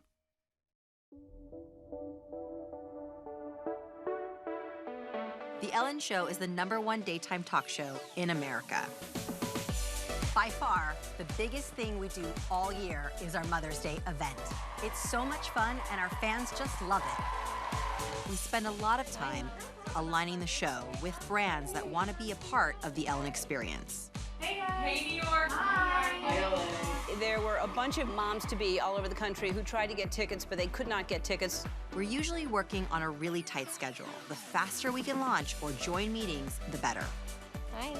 I am going to use Cisco video technology to surprise them. I don't want to surprise the baby out of you, but surprise! Some of us are in LA, some of us are in New York. There's an enormous amount of collaboration that goes on between us. And it really doesn't matter if we're on a laptop in our office or on the lot. We're back, and so far, no one in the audience has gone into labor. Well, we're just getting started. Because we don't always have things nailed down until the last minute, communication becomes a really big deal. Being able to share, tweak, and review Microsoft Office documents within WebEx Teams and actually see those changes as they're being made, that's huge. We do hundreds of integrations every year, so we've gotten to the point where if we weren't using WebEx Teams, it would just slow the whole process down. With Cisco WebEx Teams, we know this is going to be the best Mother's Day show ever. Between teamwork and the biggest show of the year, Be kind to one another. Happy Mother's Day! there's a bridge. Cisco, the bridge to possible. Every day, every night, everywhere. People are living on the streets. We see it. We all know it's a problem. But what can we do?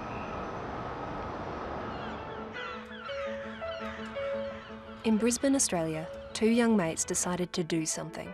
They would start small. They decided not to call them homeless. They would call them friends. Then, they outfitted a van with a washer, dryer and a shower and hit the streets of Brisbane to wash their friends' clothes. Orange Sky was born. One van quickly became 2, then 4, then 20. The operation, staff, logistics needed to scale and quickly. So Orange Sky found a partner. Cisco tailored a Meraki network that can grow as they grow. Intuitive dashboards at the head office and robust Wi-Fi in every vehicle let Orange Sky monitor vans and onboard devices remotely via the cloud. Cisco WebEx connects leaders in real time with staff and volunteers, whose energy and enthusiasm is essential to the model's success. What happened? Something wonderful. While friends waited for their clothes to wash and dry, they talked. A simple connection, joining a community, perhaps for the first time in years. If one load of laundry can do that, who knows what's possible? Between cleaning clothes and creating a community, there's a bridge. Cisco, the bridge to possible. When mankind took its first steps on the moon, the images were captured with a lens made by Zeiss. When precision is in question, in manufacturing, science, medicine, anything, the answer, accurate to 200 billionths of a meter, is provided by Zeiss. Getting it right. Getting it precisely right. For nearly 2 centuries, Zeiss has set the standard for industrial precision and optic excellence. Looking forward, looking further, and innovating to get there. Now, technology is pushing us faster than ever toward a more connected world. Can Zeiss lead the way? They're already there. Zeiss has partnered with Cisco. Innovation and precision are now online. A team from Cisco Customer Experience working with Zeiss has designed an innovative IoT strategy, setting a new standard for Zeiss connected data. Cisco Kinetic enables Zeiss to securely gather more information than ever, putting it to use in ways never before imagined, predicting performance and protecting uptime. Cisco WebEx brings Zeiss technicians and industrial customers together at a moment's notice, enabling innovation on the fly. The result? More advanced products, happier consumers, increased revenues. What they say is true. They don't make them like they used to.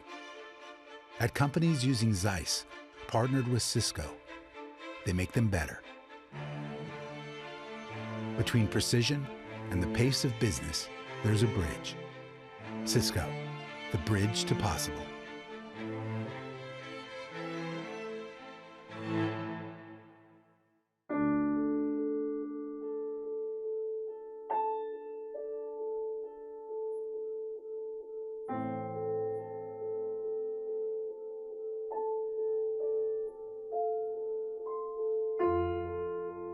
I was running a plumbing business. It was great. We prospered and things were well. And then I got hurt and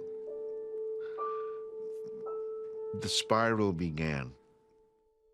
Every night across America, 500,000 people go to sleep homeless. When you're in the street, you are invisible. You're out there, nobody sees you. You have to make hard choices, really hard choices. As unimaginable as that is, even more are at risk of becoming homeless. There are homeless from every profession.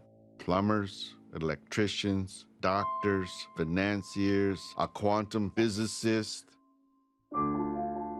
Which is why we're committed to help put a roof over the heads of those who need one most.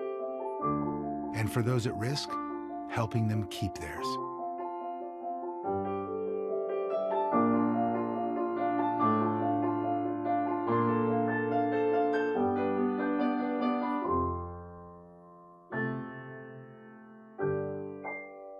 With all the homeless people out there, we were chosen for an apartment.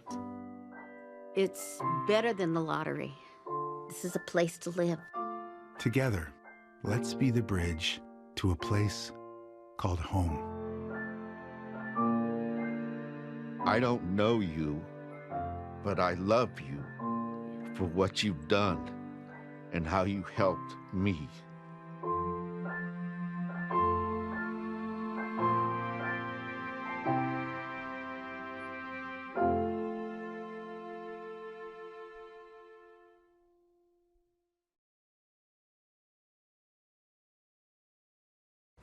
Technology.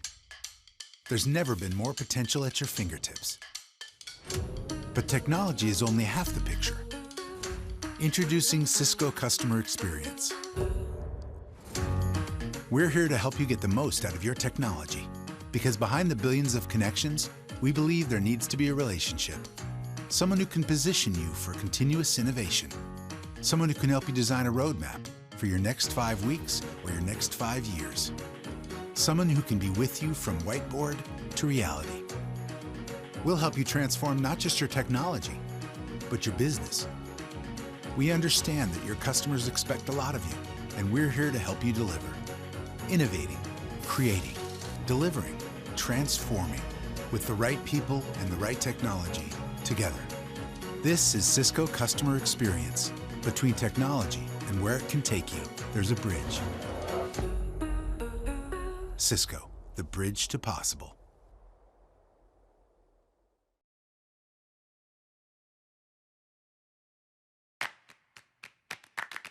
Technology often comes down to a choice. This or that. Do you need 5G or Wi-Fi 6?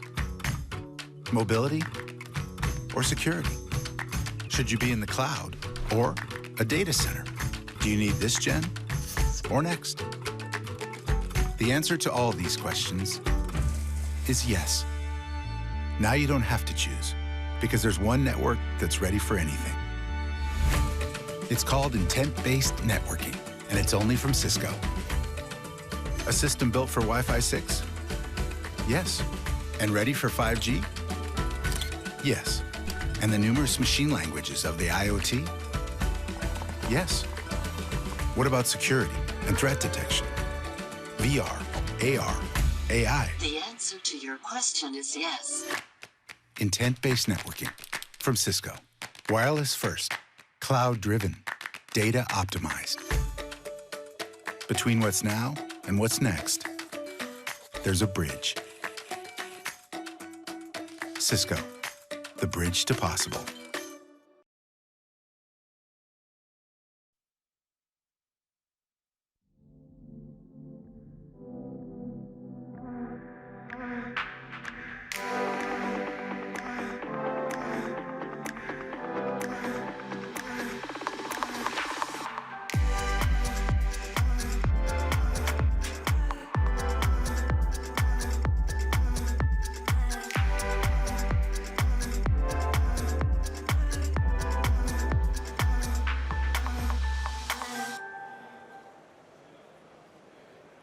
Hi, welcome to another in the Master Series of talks from Cisco Live in Barcelona. My name is Peter Jones, I'm a distinguished engineer, and I'm so happy to be here. So here's the thing, we think networking always goes forward, but my talk today is about doing 10 megabit Ethernet again, so we really are going back to the future. So that's the quick intro, let's get into it. So here's my agenda for today. I'm going to set the stage. I'll talk about Cisco and Industrial Ethernet, 10 megabit single pair Ethernet, which is the key part of my talk, where we go next in the wrap up. And just for a quick one, I want to take a quick bow. That's actually my photo over on the right hand side. That's the Porta Fiera Hotel, which is right close to the convention center here. That was from last year. All right, let's go. So I've been with Cisco 15 years, and I finally figured out what I do is I add value to infrastructure. So if you think back a little while, this is when the interstate systems in the US started. So it was authorized in 1956, and it was done both for thinking about defense and for moving people around. They completed it, considered complete in 1992, $114 billion. And they did basically 49,000 miles. Now what's interesting is the lane width is 12 feet, or 3.7 meters. So what you're seeing over there on the left, this is the Corvette from 1956. So that's sort of the car they were thinking about doing, right? This would have been a special car if you were really well off or excited. But here's the Corvette from 2020. What's interesting is this uses the same infrastructure they built in 1956. So it wasn't just built for a short period, it was built for ages, and we've done more and more things of that infrastructure. All right, so there's some terms here, I'm not going to go in detail. Information technology is the general thing that we talk about. This is where most computer networking lives. So this is what you do when you go into your office. You get up your phone, you get up your laptop, and you talk to the corporate network. Operational technology, or OT, this really is computers to monitor the state. So if you consider a building, there's what people in the building use. Then there's everything else, the lights, the HVAC, the building controls. So this is what they call non-carpeted space, or field buses. Field buses is a generalized term, and it really is an old style of network that controls a particular type of device. So one type of field bus is called BACnet, there's another one called LALI, there's another one called LonWorks or DeviceNet. So these are all separate and different protocols that the automation systems run on. So the real question is how are we going to think about getting those closer to today? So again, going back to the start, this is the start of Ethernet. So the picture you're seeing right now was drawn in 1976. It was drawn by Robert Metcalfe, who's considered the inventor of Ethernet. And it was like this one was drawn to present at the conference. And what you're going to see in the middle is that this thick white floppy cable called the Ether, otherwise known as ThickNet. So if anyone's been around for a while, we know this cable. It looks like the one over there on the left. It was big, heavy coax cable. You put a vampire tap in it. But they called it the Ether. So Ethernet is older than most of the people in the industry today. I think I figured out I was 9 when they got it invented. So that was 1973 at Xerox PARC. The patent came in 75, and our first standard was actually approved in 83. And this has really become the basis of all wired communication. So I do a lot of work with some of our analyst groups like Deloro, and I think about Ethernet speeds. What you're seeing here is the forecast from about a year ago out to 2022. What you can see is interesting. You see that the bulk of the market is a gigabit or 1,000 base T. You also see 100 gigabit is going away, 2.5 and 5 are growing. What's interesting is 2001 was when we last sold 10 megabits. That's a long time ago. It's going to be 20 years. So why would we want to go back 20 years? So my normal place where I live in the ecosystem is I live in the enterprise part of the network. So I work in the group that builds Cisco switching, routing, wireless, and also industrial. So that's where I really made my career. It's that network that when you go into work, you basically step down your desk, either you plug into a wire, or you use Wi-Fi. That is the Cisco Enterprise Network. So we both fundamentally do the network in the office you live in, and there's sort of the back end of the data center. By the way, quick plug, this is the 2019 Ethernet roadmap from the Ethernet Alliance. You got to see this. Go take a look at the Ethernet Alliance website. I think we have a 2010 roadmap coming out in a couple of months. What's interesting about this is it gives you a way to describe the breadth of Ethernet. All the way from the service provider way over there on the right, through the cloud, the web scale guys, enterprise where I do my living, in car networking, which is coming forward. And the topic of this talk is really the automation sector. OT or automation, how you make that work, bring it forward to Ethernet and give them the benefits that we've had.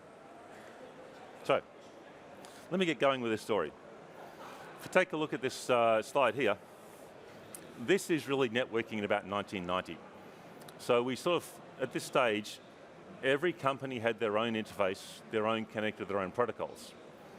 So what's interesting is on that word salad over on the left, I actually worked on a lot of these. Early in my career, I wrote a TD830 emulator. I worked with DECnet, I worked with Novell, not so much token bus, but token ring. So, around about that time, we had basically everything in the network. Everyone built it themselves. What's interesting is that we've moved. All these protocols and physical connectors at one stage were considered key advantages for the companies. But over time, we've migrated everything across to TCP/IP. That journey's taken a long time. I think I got into the industry my first working was around 1984. And I certainly remember this from around 1990, maybe 89.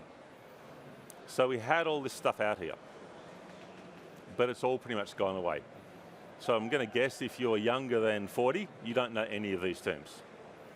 So this is the IT network. We went through this migration. And the migration really has been, Cisco was at the key of this, and it's really been a way to unlock creativity and productivity. The way I tend to say this is that now these days, network access is like oxygen. You just expect it to be there. You don't notice it until it goes away. So, the IT world has really gone through this translation. So what about the OT world? Well, right now, they're sort of in the same position that IT was about 1990. Again, if you go over and look at the word bubble, we have Ethernet IP, we have Foundation Field Bus. I mean, some of this is thrown in companies, so RS-232 is pretty common. Daily is something that's used with lights. CAN is all over the place. Modbus, I think, is mostly in build automation. HART, I think, is on the outside. So all these things exist all differently. So what you have is you have a whole lot of different networks and different network topologies. Topologies, technologies, and none of them can talk to each other. So if you think about it as the way expectations are changing, this clearly can't finish. So again, the question becomes, is these people have to move? Really, how can we help them move? So I like to talk about adoptability or consumability. And it really matters, otherwise you can build technology that can't be adopted. So let's just think about a simple example of this. So this is a Volkswagen Golf, right? The Volkswagen Golf is an exceedingly popular car. It's sold, I don't know how many millions across the world. Everyone can get it, you can go buy it, you can go use it, it's really easy. But imagine for a second if I said, look, I've gone and done some work, I've been working away for 5 to 10 years, I've come up with a car that's 5 times better than the Golf. It's cheaper, it goes faster, it's less service, more comfortable. You would say, great, how do I get one? I'd say, wait a second, there's only one minor issue. So the car I've built you is 1.5 lanes wide. So it cannot work in any of your current cities, you have to build a new city. That's sort of an analogy for where networking has often been. We've made people change and come to us. So we say, we've got this great idea. If you just throw away everything you have, it'll be awesome. So that's not really helpful anymore. I mean, at one stage, every network was new, so you could sort of get away with it. But right now, we have that infrastructure, and our job is to get more value out of it, not to go and say, build new stuff. I mean, a simple example of this is I did some work on 2.5 and 5G base T, 802.3BZ or N base T. So the key point about that particular technology was you could take existing category 5E cabling that ran at 1 gigabit and run it 2.5 or 5. So I could deliver you new value on the infrastructure you already owned. Sort of like that Corvette, the Corvette from '56 versus the Corvette from 2020. Very different cars, but they run on the same infrastructure. So, a quick background. So, probably most people know a little that Cisco is involved in industrial Ethernet. I certainly did. But when I was having a conversation with my colleagues at the standards bodies, because I do standardization work, so, quick side note, IEEE 802.3 is the standards body for Ethernet. So when you want to start a project, you go to have a conversation with people. What's interesting is to make a technical decision, you need 75% of the room voting by individual. So when I was going in and having a conversation about industrial Ethernet with people, what I didn't realize was how much we had. So quickly going forward, here's sort of some images that we have. And so these are examples of what we call industrial. Now, if you look at the one at the top, that's clearly more industrial. The one at the bottom is more like a factory, or maybe a warehouse. So these are all the things where you're running what they call operational technology to keep things safe. It may be on a ship, it may be in a shipyard, it may be an oil and gas plant, it may be an iron ore mine. This is the operational technology, and this is where Cisco is actually leading the way. So this slide is clearly too many words. So this is really in here as a reference, right? So industrial Ethernet is using Ethernet in an industrial environment. And so I would say in an automation environment, because it could be the same, it could be in a factory, it could actually be running in the ceiling of your building. Let's imagine you took a look up in your building today, not so much in home, but in your office, you would see a few things attached to the IT network, maybe a couple of access points. Then you'd see everything else. You would see the lights, you'd see the HVAC, you'd see the temperature sensors. So that's all of the OT world, and we're sort of trying to move towards the OT world with Ethernet. What you see at the bottom here is that we often have standard Ethernet, and we might fit it in a particularly harsh environment. But the key point here is that this entire automation industry wants to move to Ethernet and current technologies. I mean, they're also going to be using LoRaWAN and 5G and those types of things. But they want to adopt Ethernet to make their business better, to make it more efficient, and to let it innovate faster. So what I've dropped up here, this is just a quick list of the industrial Ethernet switches that Cisco has at the minute. I just went and pulled these off the website. And part of the reason I pulled this off was to explain to some of my peers in the industry that Cisco has a massive investment in industrial Ethernet. It also got into a conversation about connectors. So out of this, right, we saw these, we're highly successful. Over in the top left, you'll actually see the IE3500 heavy duty series. So that's the one with the M12 connectors. And if you happen to be at a Cisco Live sometime, or maybe just watching online, go take a look at the video where we have this running and providing PoE while it's sort of in a waterfall. So you can sit there and watch the water raining on this thing. So when I was doing my research, I actually went looking and I found this on the Cisco website. I was a little surprised. I didn't realize that we were the leader in the market. So this market, which is going to be coming along, slow growing, but it's going to fundamentally transform the industrial automation market, Cisco is the leader. So you can see right there's the numbers from 2016 and 2018. So we are starting to pull away from the major competitors. What does this mean? This means we have the ability to do the transformation that Cisco enabled in the IT network in OT as well. So if you think for a minute how many factories and facilities there are in the world and warehouses, it's a huge opportunity both for Cisco and to enable the world. So you tend to see, our executives talk about, we wish to improve the world. So my belief is that we have the ability to make the world better by enabling companies to do what they want to do better. So this is from ARC Marketing. We have a similar one from IHS Market. So again, what you're seeing is Cisco's becoming the leader in industrial edge networking. So this means we have a great opportunity and also a great responsibility. It's our job to basically take the industry forward with us so we actually deliver the benefits. One of the things I passionately believe in is if we take an entire industry forward and we make it one big playing field, everyone wins. So we make it so that we have one playing field to compete on, and we compete on our real skills and qualities. So part of what I need to do is make sure I enable and take an entire industry with me, which is sort of the fun part of my job. So let's get down to the meat of this talk. 10 megabit per second SPE. Yep, that's right, I sent 10 megabit.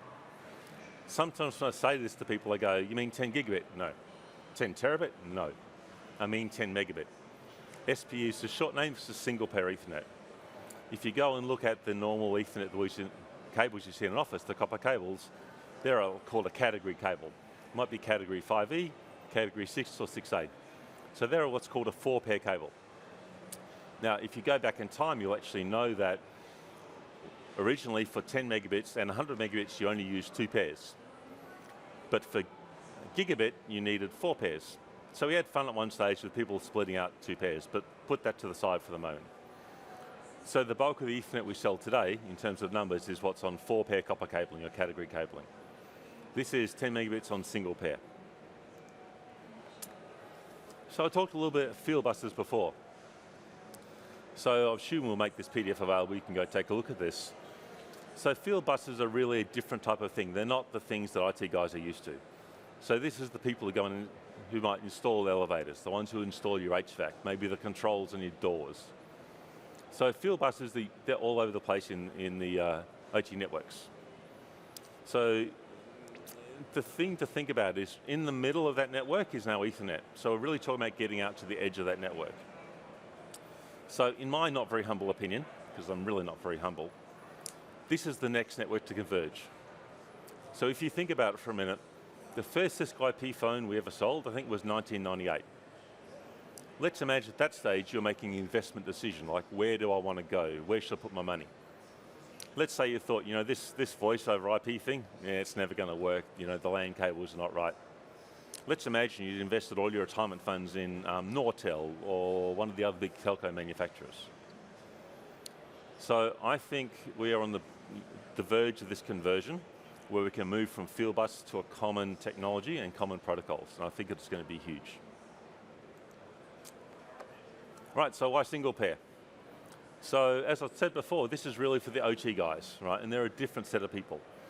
Convergence is coming, but they come from a fundamentally different point of view.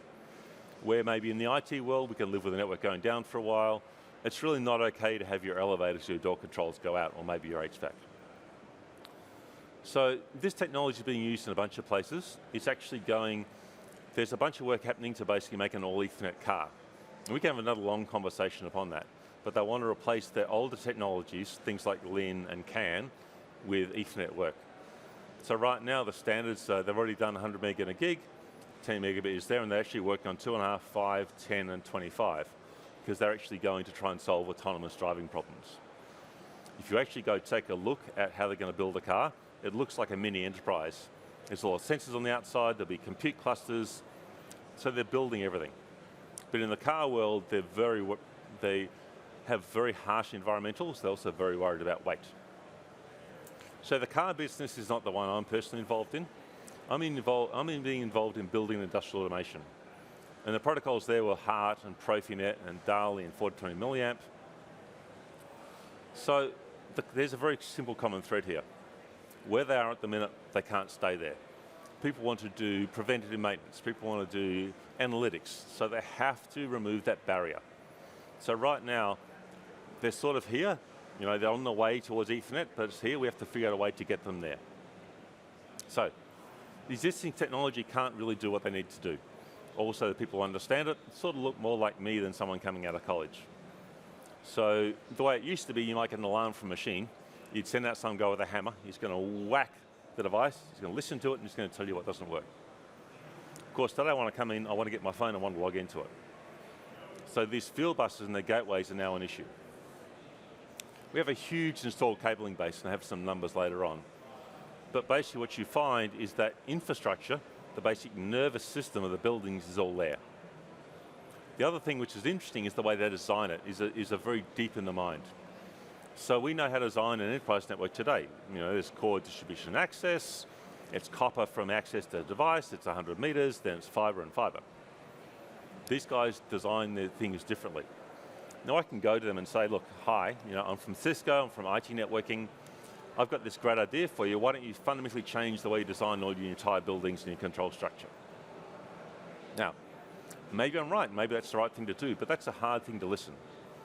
So I think rather than come in and say, look, we know the right answer, we have to really start from where they are. So we have the common threads. They need to change. Installed cable base is huge. The assets are very long-lived and they have a way of doing things. So 10SP or 10 meg single pair Ethernet. We can provide the Ethernet brand and the standardization, right? Because Ethernet just works, you plug it in. The network becomes simpler because I took out a whole bunch of devices and I can migrate from older protocols. The other thing is because we looked at how they build the networks today, they don't have to restructure them. So traditionally in a copper network, you get 100 meters. So depending on where you are, these guys might want to run 1 kilometer They might want to run multi-drop. So again, I can come and tell them how to change what they do today, but I prefer to make what they do today better.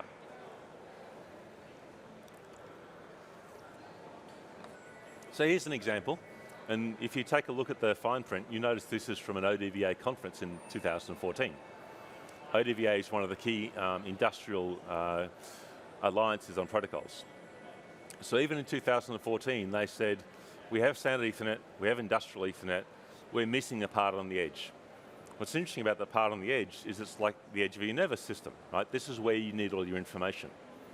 So while we got a great benefit from going to the Ethernet in the back end, the real benefit they can get to is that side end. So they need things like cable links above a kilometre, right? They're currently running 1,200 baud to hundreds of kilobits. They need to do the reach and the rates. The environments are different, right? You might be in a oil and gas plant. You might be in somewhere that it has explosions. So they call that intrinsically safe. So an intrinsically safe piece of gear cannot generate a spark. Clearly, if this piece of equipment is in, for instance, an oil and gas plant, or it's in a flour warehouse, you have to guarantee they cannot spark. So part of the issues with the current copper-based Ethernet is you can store enough charge inside one of the capacitors to produce a spark. So we have to look at where these people are and work out how to bring Ethernet to them. Why is it single twisted pair? That's really easy. It's what's there already. So again, if we start off with where the people are and we help bring them forward, this is an awesome story because it makes the value adoptable. So we're looking at, the foundation, the heart, the Profibus 4 to 20 milliamp. There's a lot of different buses out there, but they all are often designed in a similar fashion. So the goal is to bring Ethernet to the edge, be able to build smarter and smaller sensors, provide power and also multi-drop. So here's a quick overview of the main standard that we've recently completed. The standard is called ADA 2.3 CG. So in case you're wondering, the CG part doesn't mean anything, it's just named in sequence. So the first one was ADA 2.3, then A, then B, then C. As you can see, we're doing standards in a hurry. I don't remember how many we have active today, it's probably 14, 10. So CG doesn't mean anything, but the short name is 10 meg single pair Ethernet. So we're doing 10 meg Ethernet on a single balanced pair. Why do we say pair instead of cable? Because sometimes people run this across backplanes. So we're targeting building and industrial automation. So similar to the current base Ethernet, we're looking at power and also data on a single piece of cable. So .3 CG is finished, to publish about now. And it covers 2 point-to-point reaches, 15 meters, really designed for cars, and 1,000 meters for oil and gas. Multi-drop, we have 25 meters, 8 stations, and a technology called PLC I'll talk about in a minute. So why do we do multi-drop? It's very efficient on cabling, and it's also what the current technology does today. So, back to my previous story. I could come in and say, look, I'm from IT and I'm here to help, but then the OT guys are going to run a mile. So what I have to do is I have to look at what they have today and make it better. I already talked about cabling, cable topology reuse. It's small. We're looking at the size of the connector is about half the size of an RJ45. We also want to go to connectorization because a lot of this market runs screw terminals. Yes, I said screw terminals, that's what they're used to. So they haven't yet got along to the progression for connectorization we want to go to. So if you take a look at the pictures, over there right in the top right, you'll see there is just a round connector. That will be the connector that runs inside an M8 connector. The one beneath it, that's the same sort of connector you'd run in a normal environment. Over in the middle, you see the 2 pieces of cable. The blue one, this is what they would normally call 18-2. So it's 2-wire, 18 gauge. The red one, this is a very similar thing, but this is actually for fire safety systems. These are the target types of cable, because these are what are used today. All right, I talked a bit about hazardous locations. So there's a working group between Philcom, ODVA, and Profibus. So they're designing what they call the advanced physical layer. So they're building on top of single pair Ethernet to really connect process and industrial automation in remote and hazardous locations. So again, we're going to take Ethernet to where it needs to be.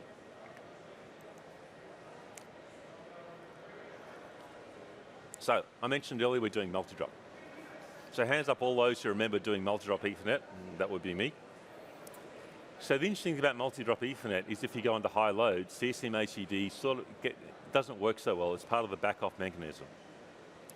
So traditionally, in a high utilization multi-drop Ethernet, your throughput went down, and your time to get onto the media could actually take forever. So that wasn't going to be acceptable for this market. So what we did is we do what's called a reconciliation sublayer. We put basically a shim in on top of the multi-drop, which makes it work. At 100% load. It also makes it bounded latency. So what you can see in the graphs at the bottom, the orange is CSMACD, the traditional thing we're used to. And what you can see is when it gets busy, your throughput is 6 megabits instead of 10. So the blue line, this is what's called CSMACD with PLCA, or file-level collision avoidance. And the result of that is, under load, you have predictable time to get on the media and you have high utilization. So this makes it possible to go and design a control loop on top of this technology. So some quick stuff. So I told you a moment ago, we have a standard already done that's called 802.3CG. We have another standard in progress. And in fact, I'm at Cisco Live in Barcelona, but last week I was in Geneva working on their standard. In this case, SPMD is single pair multi-drop enhancements. So we did multi-drop initially in the first project, and as we went through the project, it became more and more interesting. And so we figured out there's some extra things we need to do. We need to provide power on multi-drop like we do power on point-to-point Ethernet. We need to go further, more nodes, and we need 1588. So the example uses we're hearing about, right? We have lighting, industrial sensors, elevators, transportation. So the interesting thing you see in the graph over there is, again, even under heavy load with lots of nodes, PLCA throughput stays very consistent. Again, that means I can run a control loop on this thing and not be scared and get kicked off the network. Here's an example. I work a lot with Panduit, they're one of our partners. This is the headquarters they built. They put everything they could possibly put onto Ethernet, right? The door controls, the lighting controls. And Panduit's a cabling company, so they knew how to do this. So they put in 600,000 feet of 4K cabling and 500,000 feet of single pair. So my assertion to you is there's more single pair cable in the world today than there is 4-pair. That's the market we need to go. We need to bring it into the IT world. This is a bit of an eye chart. This is the standards activity. The key thing to take away here is we have a lot of groups working on this. IEEE is doing its part. TA is the guys who run cabling standards in America. So they're doing cabling standards for both enterprise buildings, industrial. ODVA's and Industrial Alliance is doing work, and APL is going ahead. So what we have is we have an entire industry working together to move forward.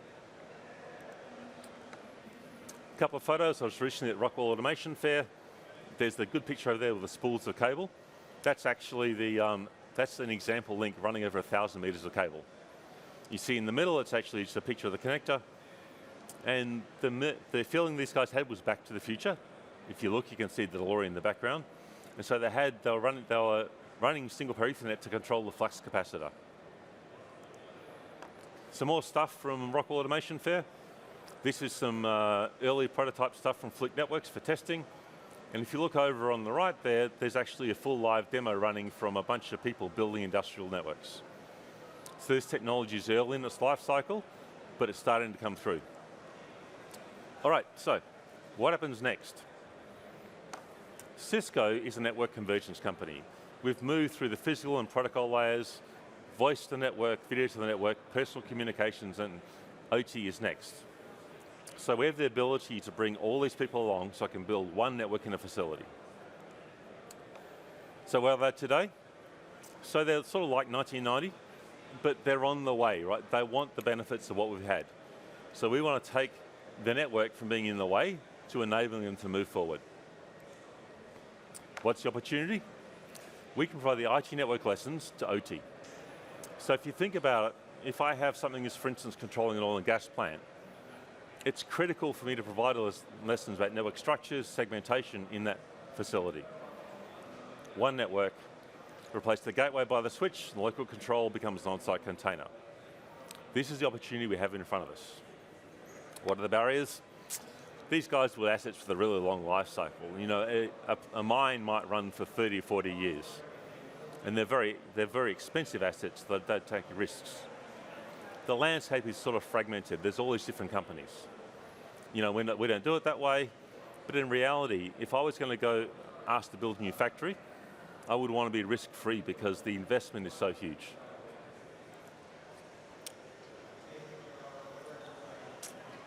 What's our path to success? So we have to focus on the best practice.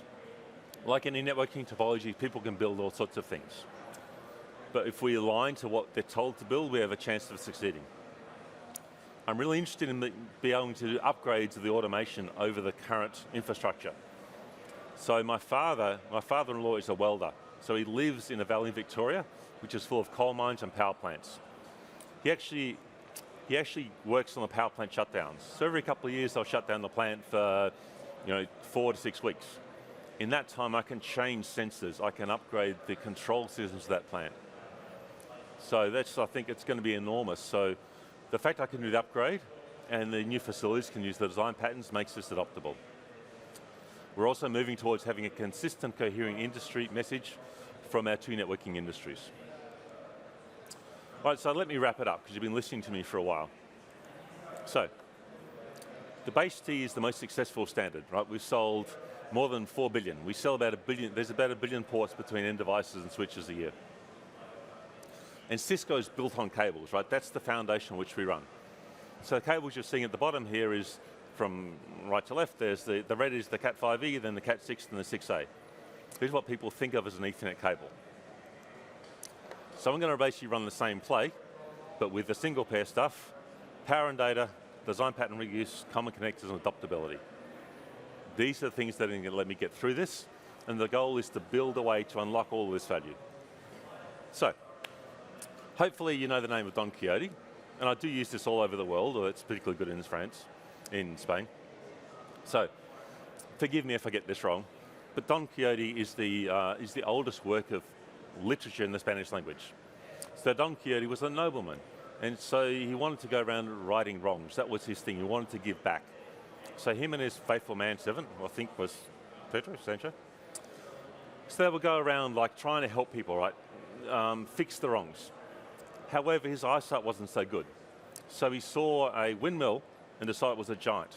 And from this, we get tilting at windmills, which often is trying to do something that's really hard to do, or maybe just a really hard job. So in this case, I'm being Don Quixote, and the single pair is my windmill I'm tilting at. So my goal is to make a transition to enable Ethernet through all these markets.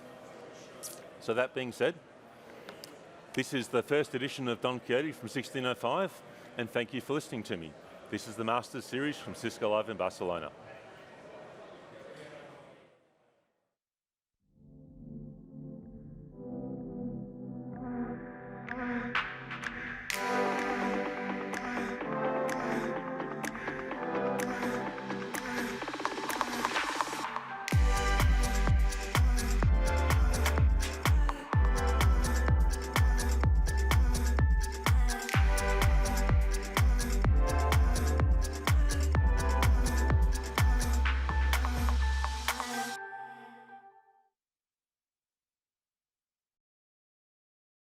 The beginning of the genocide. I was 13 years old. I remember just hiding in the bushes, not sleeping at home at night. My dad was like, hide here, I'm going to find another place where we can safely all hide. As soon as my dad left, we immediately overheard the group of militiamen say that they just killed him. I didn't feel the ground. I didn't feel the air around me. There was no wind. There was no sun. I was already dead.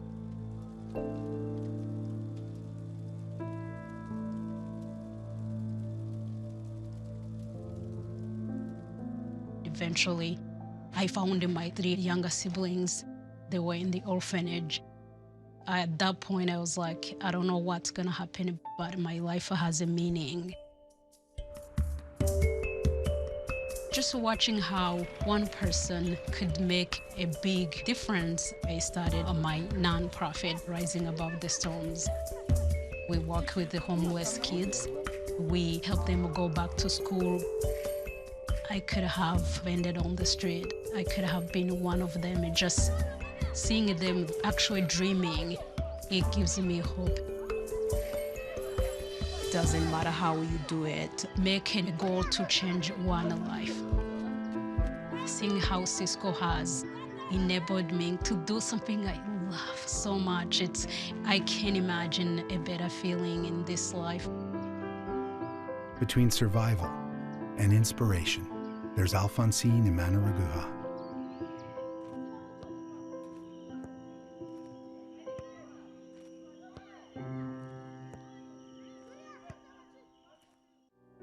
I myself was a foster child. I've gone through a tremendous amount of abuse, and I come from a long line of addiction and things like that.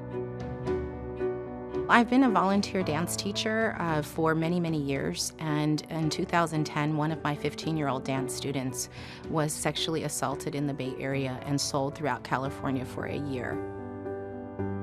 What I decided to do in December of 2011 was actually to form Love Never Fails, which is now the nonprofit that is addressing the issue of human trafficking. So the way that I sought out healing was to become active in this space and do something about it. I can tell you that I have so much joy knowing that I get to be a part of the restoration of these women, men, and children. Just commit 1 hour a week towards that thing that will feed your soul. And I promise you, it will energize you and it will give you the strength to do 10x what you're currently doing because you'll just know that every moment that you're taking has so much meaning to those around you. Between human trafficking and a future without fear, there's Vanessa Russell. Cisco, the bridge to possible.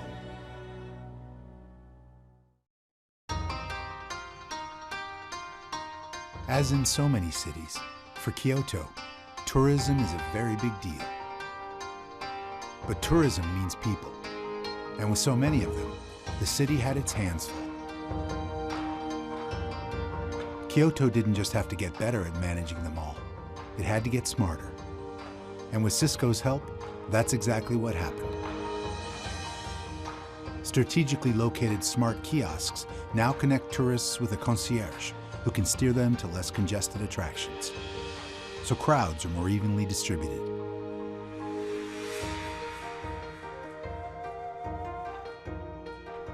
Smart street lighting monitors foot traffic, automatically controls brightness when and where it's needed most, and pinpoints outages in real time, so repairs can be made faster.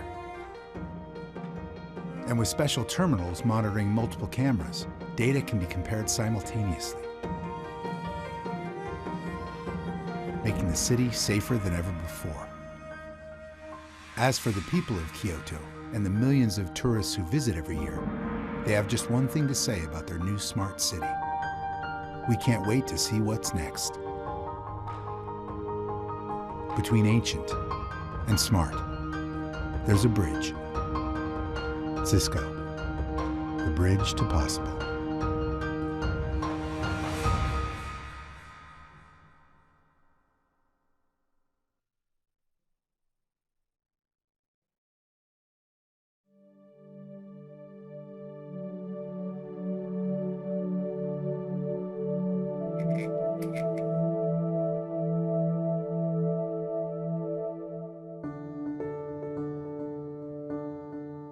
The electricity is always there. We don't worry about it. We don't think about it. Never do we think about an attack on the power grid. It is like this all over the world. It is like this in Finland. Turku Energia supplies electricity for hundreds of thousands of people.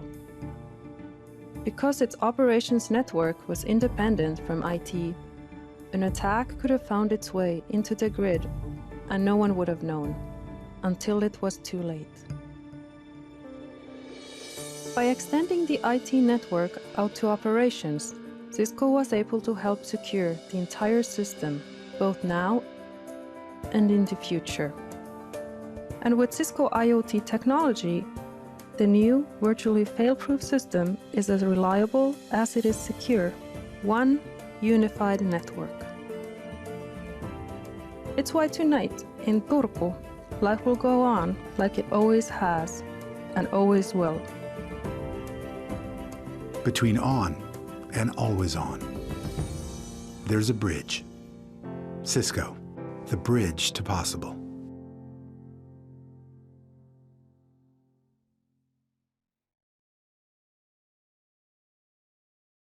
For years, we've been hearing about IoT. Ooh, look, my cat just woke up. Let me put the lights on for her. It's time to get real. This is about big industry-changing things, complex things. It's about a network of things that includes this, and these, and that thing, and whatever this is. You've got more data than you can shake a stick at, and that stick generates data too. This is industrial-strength IoT. It connects turbines to power grids, pipeline operations to refineries, first responders to life-saving devices. It's a big challenge, and it makes a difference to our lives. So how do you meet it head-on? Not like this. Like this. Only Cisco can securely connect tens of thousands of assets at the farthest edge of your network to the heart of your business, no matter the scale. With security built in, not bolted on, and a flexible network to grow as your business expands. Now, IT's happy, ops are happy, innovation is accelerated, business is transformed, lives are improved. Between big ideas and big results, there's a bridge. Cisco, the bridge to possible. This is the data center, and it deals with demand. Demand that's coming from anywhere, any place, any device. Billions of things, millions of apps, clouds of all kinds, demands for capacity, for analytics, for real-time insights, giving customers exactly what they want. And it's all landing right here. But that's okay, because you're not just waiting for it. You've got ACI Anywhere, a remote control that gives you the power to answer any need, choose any cloud, manage and secure any demand, right from here. So tell them to bring it on. You're ready, anytime, anywhere. Cisco ACI goes anywhere. Cisco, the bridge to possible. The power is here. And here. But also here. And definitely here. Anywhere you need the full force and power of your infrastructure, hyper-converged. It's like having thousands of data centers, wherever you need them, powering applications anywhere they live, but managed from the cloud. So you can automate everything from here. Cisco HyperFlex goes anywhere. Cisco, the bridge to possible. National Instruments had a predicament. Bandwidth demands were on the increase. And while growth is good, their IT budget wasn't keeping pace. Not so good. IT needed to deliver more bandwidth to offices around the world while keeping spending under control. That's not so easy. Suddenly, the company that helps engineers accelerate innovation found themselves needing help. Oh, and it needs to be fast, flexible, affordable, and secure too. A tall order, but by no means an impossible one. Not with the decision to turn to us, the people who invented the network in the first place. Using a Cisco SD-WAN solution in Cisco services, we massively increased their bandwidth. Where their budget held them back, we propelled them forward. Now, most companies would be delighted right there, but we went further. Network deployments are faster than ever. And where their old network generated problem tickets faster than anyone could count, the number of WAN-related tickets has decreased 70% in the past year. All of this to prove that between those frozen processes of yours and free-flowing productivity, there's a bridge. Tell us what you're imagining, and we will build the bridge to get you there.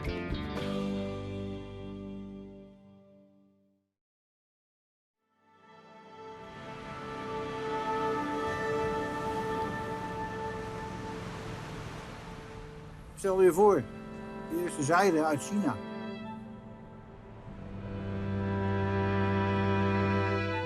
Kruiden uit Indië. Thee, rubber, suiker. Alle rijkdom van de wereld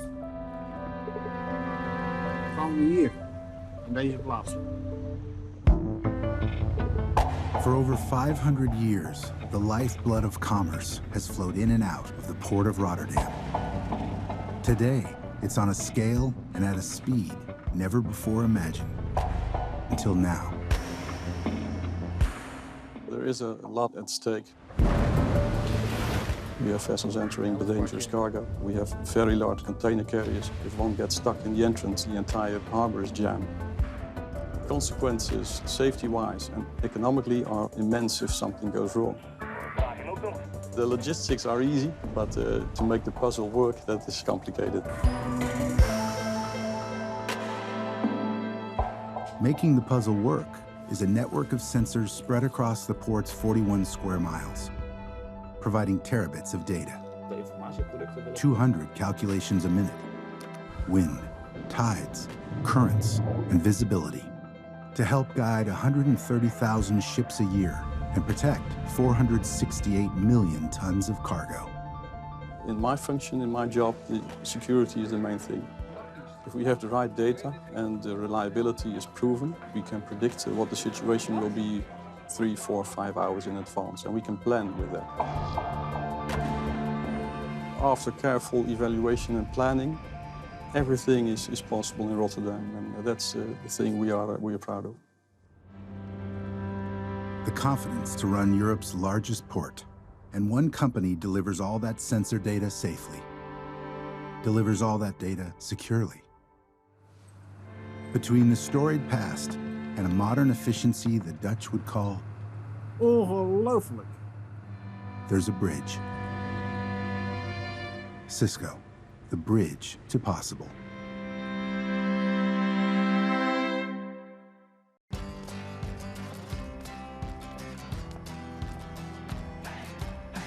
Here's a question. In a world where data goes everywhere, where does that put your data center?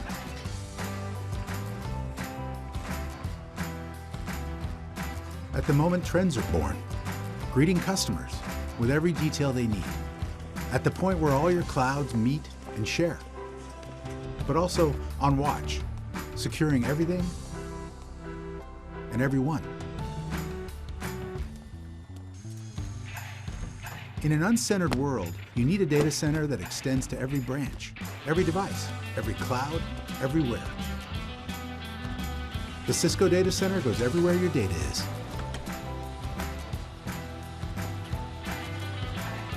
Between data everywhere and exactly where you need it, there's a bridge. Cisco, the bridge to possible. There is something unique about a baby's cry. Like no other sound, it stirs our instinct to nurture and protect. Unfortunately, those cries sometimes go unheard. Because in some neonatal wards in Uganda, there isn't enough equipment or staff.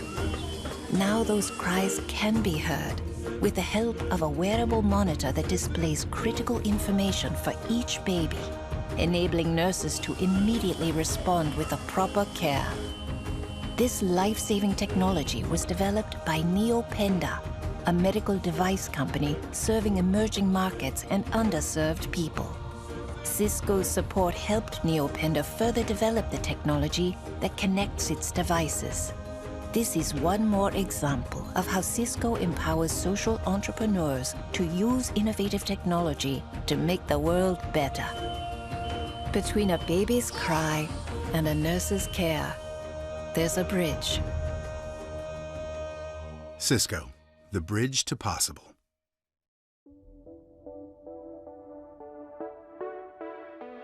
The Ellen Show is the #1 daytime talk show in America. By far, the biggest thing we do all year is our Mother's Day event. It's so much fun and our fans just love it. We spend a lot of time aligning the show with brands that want to be a part of the Ellen experience. Hey guys. Hey New York. Hi. Hey LA.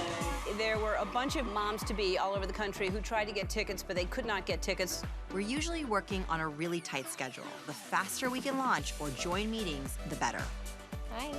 I am going to use Cisco video technology to surprise them. I don't want to surprise the baby out of you, but surprise! Some of us are in LA, some of us are in New York. There's an enormous amount of collaboration that goes on between us. And it really doesn't matter if we're on a laptop in our office or on the lot. We're back, and so far no one in the audience has gone into labor. Well, we're just getting started. Because we don't always have things nailed down until the last minute, communication becomes a really big deal.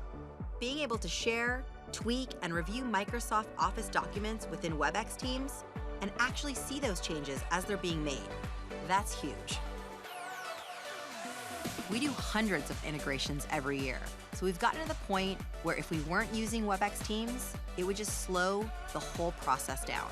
With Cisco WebEx Teams, we know this is going to be the best Mother's Day show ever. Between teamwork and the biggest show of the year, Be kind to one another. Happy Mother's Day! there's a bridge. Cisco, the bridge to possible. Every day, every night, everywhere. People are living on the streets. We see it. We all know it's a problem. But what can we do?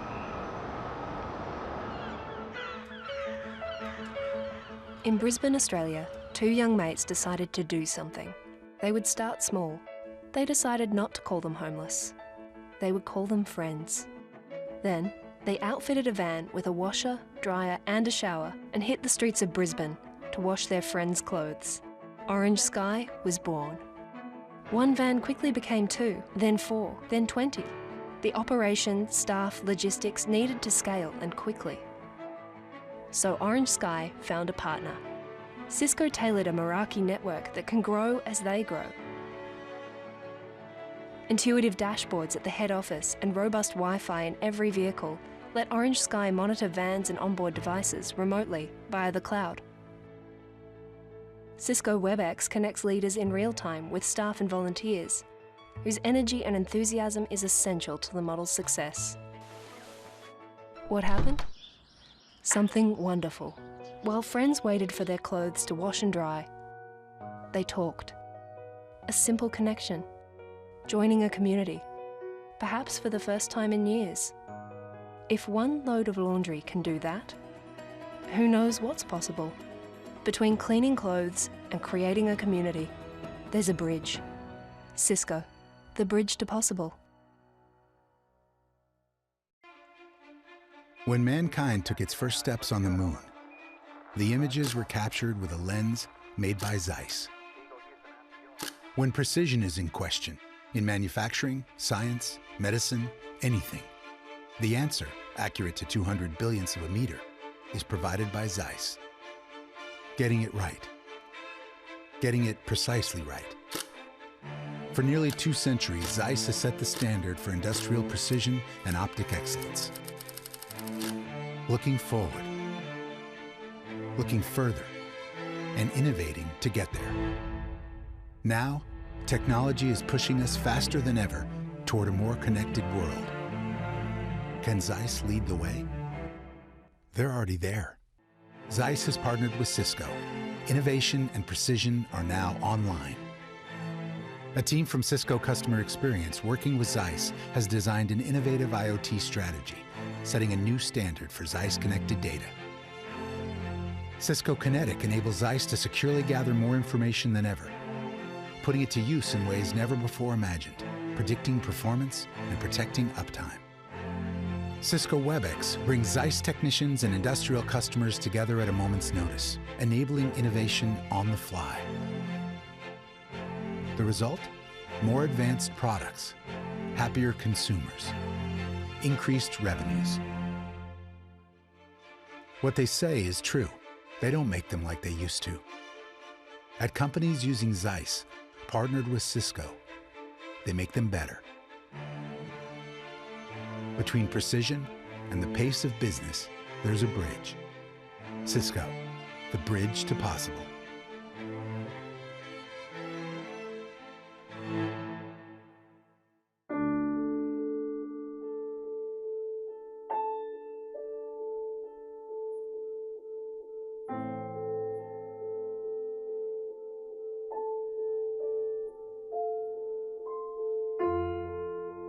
I was running a plumbing business.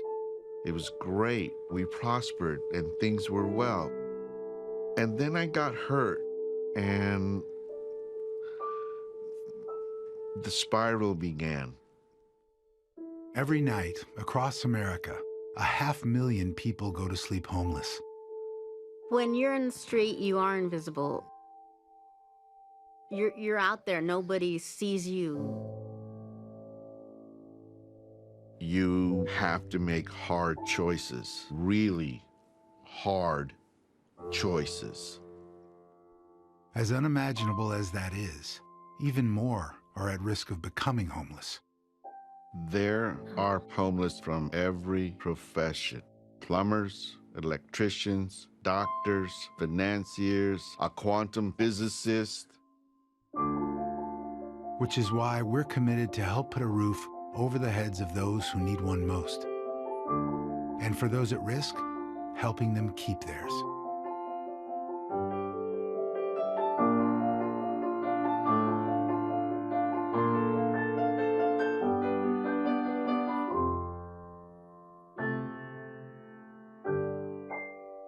With all the homeless people out there, we were chosen for an apartment.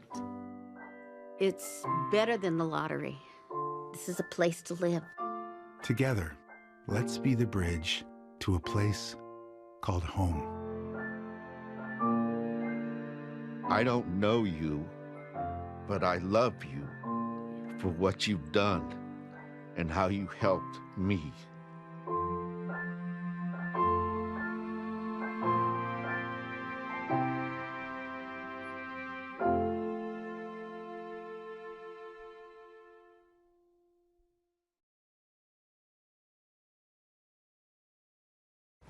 Technology. There's never been more potential at your fingertips. But technology is only half the picture. Introducing Cisco Customer Experience. We're here to help you get the most out of your technology, because behind the billions of connections, we believe there needs to be a relationship. Someone who can position you for continuous innovation. Someone who can help you design a roadmap for your next 5 weeks or your next 5 years. Someone who can be with you from whiteboard to reality. We'll help you transform not just your technology, but your business. We understand that your customers expect a lot of you, and we're here to help you deliver. Innovating, creating, delivering, transforming, with the right people and the right technology together. This is Cisco Customer Experience. Between technology and where it can take you, there's a bridge. Cisco, the bridge to possible.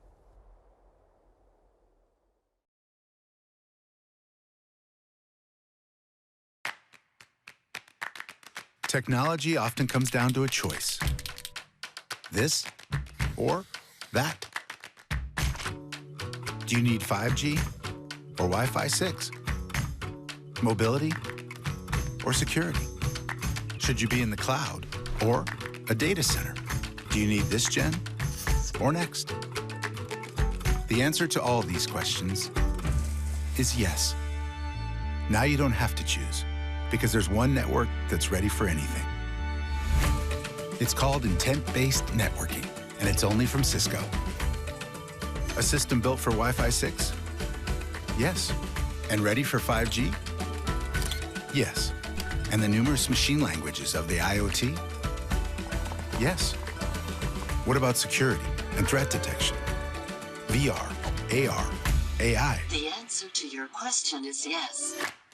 Intent-based networking from Cisco. Wireless first, cloud-driven, data optimized. Between what's now and what's next, there's a bridge. Cisco, the bridge to possible.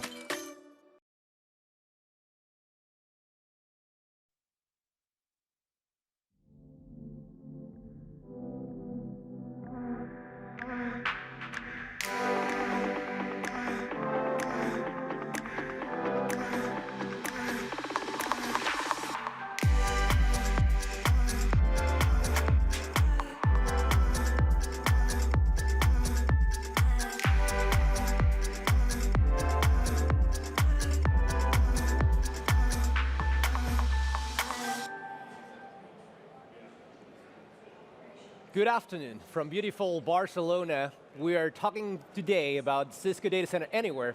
And after this session, I hope you get to understand in just 45 minutes all the exciting innovations we have for you to offer in the data center space. With that being said, let's get started. We have a lot to cover today.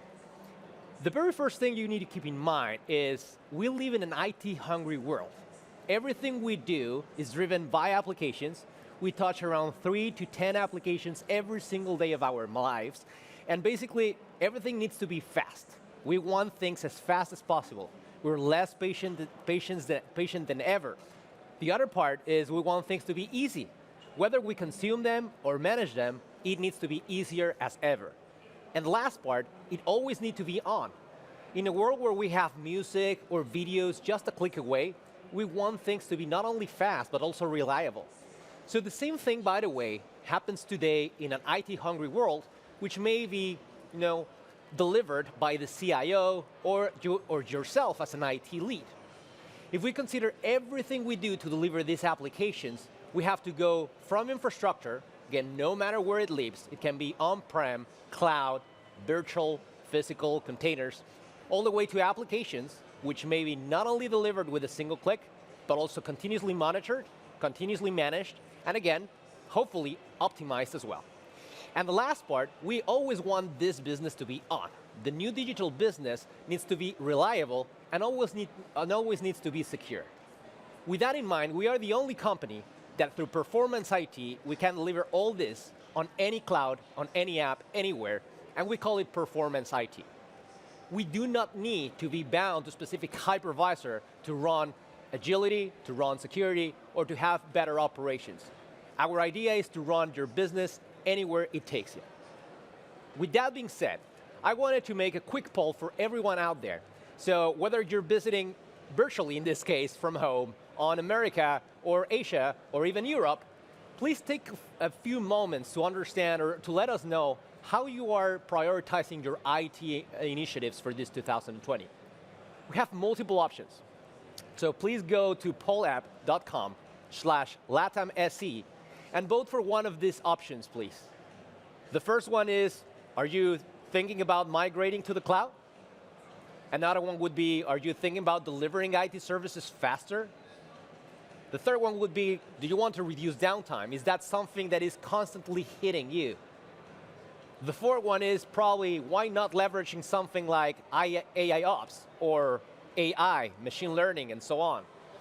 And the other one that hits us commonly is security. Do we have any initiative in terms of security? Are we planning on doing some things like encryption or zero trust? So I'll give you a few seconds to vote so that you can help us understanding what your top initiatives are. In the meantime, keep in mind that, again, everything we're doing in the Cisco Data Center Anywhere story is going to be totally boundless. You don't have to run on-prem, you don't have to run cloud, you don't have to run on a specific hypervisor, as I said. Everything is going to be anywhere your business takes you. So with that being said, I know some of you may still taking your time to vote a little bit, but I'm thinking the other part would be probably to deliver IT services faster. We'll keep the poll open and probably get back to the results at the very end, but let's keep going with the presentation. The good news is, no matter which option you chose, there's something for you in today's presentation. So let's get going. With this, I am going to invite Jeff Allen, Director of Data Center Networking in the Worldwide Sales Organization, to join me to talk about a very important topic. We're going to be doing 3 different categories in today's presentation. And the first one that I think every customer out there you talk to on a daily basis, Jeff, is agility. So how do you see agility driving or transforming today's IT? Yeah, so thanks, Carlos. Agility and innovation go hand in hand. And if you're unable to be flexible and you cannot adapt quickly to change, then bad things happen. And the list of companies that have done this is very long and famous. A couple of names that come to mind would be Radio Shack or Borders Books is another one. Probably one of the most famous ones is Blockbuster, that they were unable to change. These companies are not unwilling to change, it's just sometimes there's something in their infrastructure that is unable to adapt to the changes that are happening so quickly around them. Correct. So Cisco has been pretty good at this game. We've been, very skilled at making sure that we are introducing disruptive technologies, changing industries, and we've done this over and over again across compute. We've done it in storage, we've done it in voice. We have a good track record of doing this, but it's not by accident. And our internal infrastructure is set up to be able to adapt very quickly to these changes. John Chambers was very famous for always saying that he would predict, companies that would be disrupted or industries that would be disrupted, and sort of giving a glimpse of the future. And he would agree with us today if he were here when we say that 40% of the Fortune 500 won't be there in 10 years. And when I say won't be there, I mean they won't be on the list, they won't be around in 10 years from now, which is incredible to think about. And all that has to do with a lot of these companies are not agile enough. Right. And that is the key metric that CIOs need to be looking at today is my company set up to be flexible, and can I adapt quickly when maybe I want to because I see the industry changing, or maybe I feel like I need to because a competitor is stepping in my space. Correct. No, so it's either innovate or die, I guess, right? Yes, exactly. So, Jeff, let me ask you this question. How are we innovating at Cisco? How are we helping our customers be more agile? Okay, great question, Carlos. So, we're doing two things that we feel like if customers would focus on these, they would not fall susceptible to some of the companies that we've mentioned. That is that applications have to be able to be deployed very quickly at anywhere, on any cloud or in the data center, whatever the case may be. A lot of the applications are cloud ready, but the ability to deploy them, they need to have an infrastructure that's set up for the applications to get out quickly. So, and, sort of the new DevOps model that you're seeing in lots of places today. The second is infrastructure. So, the compute, network, storage, they all need to have a good automation story around them, because automation is really a big driver and is a big key to this whole agility story. Correct. Well, let me then show a little bit of what we're doing today. I'd love to see it. And probably we can start with the applications. You mentioned the first one of two, right, about focusing on agility, and the first thing that we wanted to do is drive or deliver applications, whether they are the classical applications, your SAP, your ERP, all these applications that are used to maintaining the business up and running, and the other ones which are cloud-native applications, which are made for transforming the business down the road. And then, well, we would like whatever path you are in, right, the current applications or the cloud-native ones, we want all of those to be a click away. And again, it doesn't matter where you want to place them, if it's on the cloud, if it's on-prem, if it's physical or virtual, and so on. So for that, I wanted to introduce Cloud Center. So that's the very first solution we'll take a look at. And the idea with this is to have applications and services a click away. So let me go to a demo. And really quick, as you can see, Cloud Center Suite is a SaaS offering where we are basically aggregating all clouds. It doesn't matter if it's physical, virtual, it doesn't matter if it's on-prem or public or even container-based. Just provide your credentials, and with that we will download every piece of offering that cloud has. So for example, things like instance size, the cost that they have, the operating systems they have. Once you have all that on a per cloud basis, we can create a catalog, and we model that once. So imagine having a web server modeled once, and then even having the ability to automatically scale that by saying, let's say I want 10 different instances in peak season, for example, right? Automatically scaling is a huge interest of lots of people. Now, once we model that service once, we can let our users single click and deploy the application. With that, let's put a name to it. And as you see, based on the credentials we provided before, we now can compare between all the clouds we have available. So maybe I want Azure and I compare it to Amazon. Well, as you can see, there's different pricing, different sizes. Same thing with Google, right? Different pricing, different sizes. So in my case, I'm just going to go, let's say for now, with Amazon. Let's click on it on the smallest size, and then let's click on deploy. So again, with a single click, I have successfully deployed my, in this case, online retail store, and the web server that is holding this web page can also be accessed via SSH. I do not need to store any keys, and everything is taken care of centrally, including the cost management. So this is a huge tool, I think, for centralizing in a totally agnostic way, whether that's Cisco hardware or any cloud, the way you deliver your applications. So with that being said, I don't know, Jeff, what you think about this, but you also mentioned infrastructure. Yes, I did. So let's just take networking, for instance, as part of the infrastructure. There's a lot that goes to it. Like we talked about, there's compute and storage in this as well, but network is one. And when I started, doing networking many years ago, I thought it was complex then. You know, things like spanning tree and virtual trunking protocol and all of the routing protocols and all these things seemed very complex at the time. But as we fast forward, we realize what the IT administrators have to deal with today are, you know, they have virtual networking, they have cloud networking, there's containers, there's underlays, there's overlays, there's SDN. In fact, you know, virtual networking is a big part of this, and cloud networking is the CSR 1000, by the way. I read that that's the most popular download off of Amazon's marketplace, right? So this is truly important to people. This is a big deal. So this is, if these things can't be, if we can't put all these in a wrapper that makes them easy to manage, then that's a losing battle for that network administrator or that IT department, especially because, you know, different groups are sometimes responsible for these different components, right? And, you know, some of the things we mentioned, like cloud, that's a different, handled by a different group. So we need something that brings all that together. Correct. So if I hear well, and multiple personas managing multiple things, probably not consistently, right? So how have you seen the evolution of the network? So we used to do this switch by switch, port by port troubleshooting, and you know, we would SSH into switch 1, we would make a change, and then we'd SSH into switch 2. But while I'm configuring switch 2, I took a phone call, and I forgot to put in one command. So now I have some inconsistency in the network, and I don't know that it's there. There's nothing that goes back and checks that for me. Right. That's the type of thing that cannot happen when we're automating configurations. Everything has to be consistent. Correct. So, well, that's extremely relevant. So let me show you a little bit of what you're talking about with ACI. Excellent. So in this case, we're seeing ACI multi-site orchestrator. You have a central point of management for all your networking sites based on ACI, whether they are on-prem or cloud-based. Just by having this, you have automated data center interconnect, by the way. So even extending layer 2 is just a matter of minutes or seconds by having ACI, which is extremely useful in this case, considering it's a VXLAN configuration. The second part, now we move on the site level.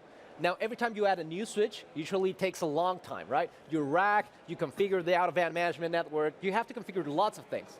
Here with ACI, we automatically discover every single switch you have. So the nice part with this is you have to put a name, a number, or an ID to it, and then you're done. As you can see in the demo that we're showing right now, not only VXLAN gets configured, the IP address, obviously the name, and the automatic discovery of new switches is done exactly the same way. So it's only 3 clicks every time you add a new switch. The other part is very complicated things like BGP and VXLAN with MPBGP. Well, you just put an autonomous system, number, and you're done, right? Other things like DNS or NTP, things like, as you said, you were configuring on a per switch basis, probably configuring it one switch, and the next one you would not configure it consistently. Well, you just have to do it once. Same thing with best practices. We have simplified quite a lot the model so that the wizard does everything for you. The other part is not only you're centralizing all the management and the monitoring for all your physical switches, as we can see right now. As you can see in the diagram, we see the apex, the control points, the spines, and leaves. But also, every port is now centrally managed. You can see if it's red, if it's green, if it's yellow.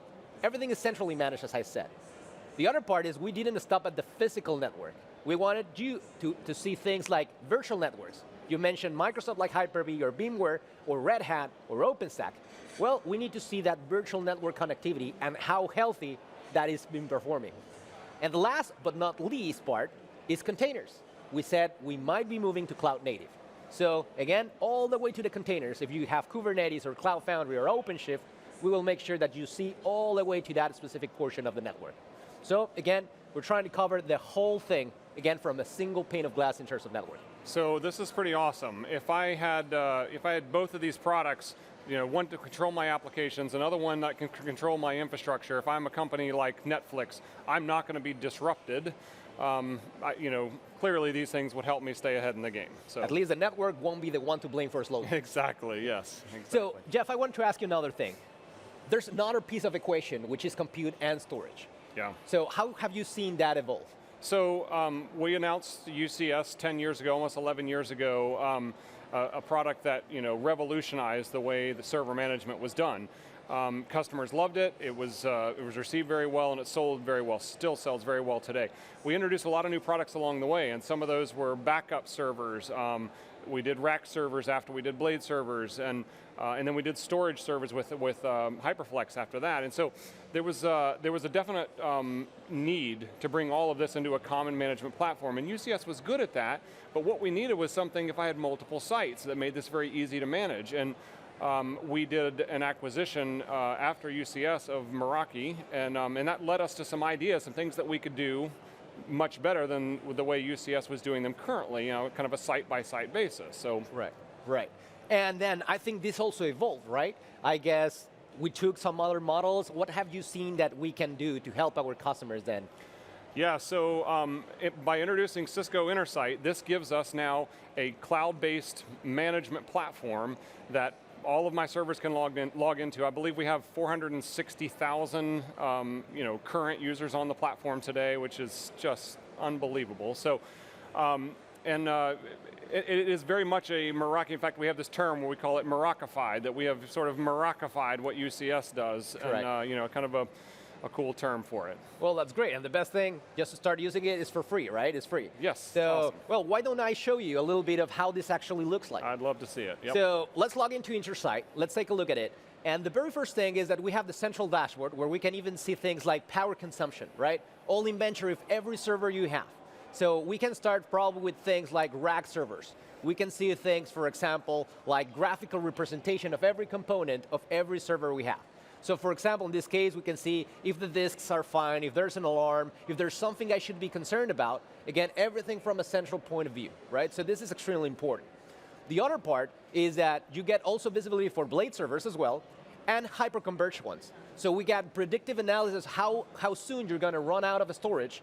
And not only that, but you're also going to be able to install everything, in this case with HyperFlex, whether that's edge or data center versions, directly from the cloud. So again, extremely huge in terms of automation. The other part is the devices, right? Not only can you do servers, the traditional ones, now we also support other things like Apex from ACI, or integration with UCS Director, which may be a tool for automation that some customers are doing. So we're gradually introducing UCS Director integration as we move on. Last part that I wanted to cover before I move on to the solutions is the operating system. We will even install the operating system directly from the cloud for you. And the other part that we're now announcing is we can even create with a single click solutions like Kubernetes installation and SD-WAN. So as you can see, Intersight is a very powerful tool so that we can manage everything directly from the cloud. Not just servers, not just converged, not just hyper-converged, but all the way down to doing the operating system installation on the servers itself. It's pretty impressive. That's right. So I think, Jeff, I really wanted to thank you because I think we're taking agility to a next level. I agree. Yep. I mean, I don't know if there's anything else you want to mention before. I think you've covered it pretty well here, Carlos. So thank you for your time. Jeff, thank you for being with me today. So let me see if I learned well what Jeff just talked about. And the very first thing is we're driving agility in two fronts. The first one, application delivery. So we are building Cloud Center so that you have a central point of modeling and even delivering the services that you want on any single cloud, plus your own tools. This is very important. Everything we do at Cisco not only has built-in automation, but it also has a do-it-yourself. So if you want to use Terraform, or you want to use Ansible, or you want to use other things like Puppet and Chef, we can always include that as part of your offering. So again, the result of that, we eliminate thousands of lines of code. We decrease end user wait time, and the best part, we can drive new services to transform our business faster than ever. The second part, network automation. We covered how ACI not only controls and manages cloud, but also multiple sites with Data Center Interconnect. We have the easiest Data Center Interconnect solution in the market.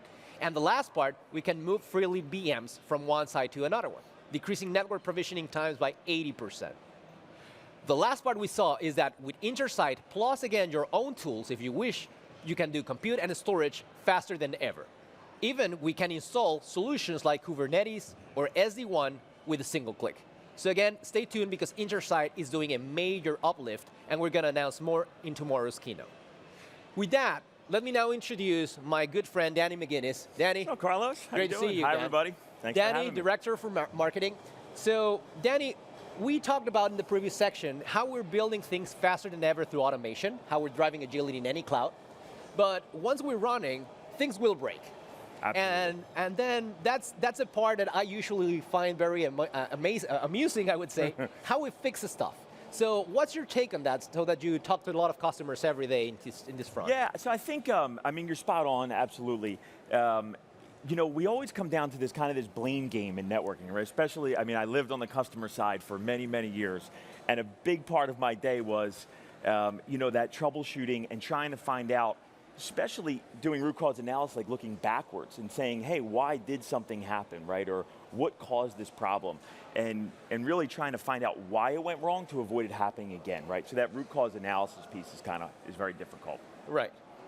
So let's just talk a little bit about, I mean, you asked me to kind of double down on this. I mean, I think that whole concept of, you know, finding where the problem is right now is really coming down to the fact that there's so many different teams and so many different components to what's happening on the network. Right.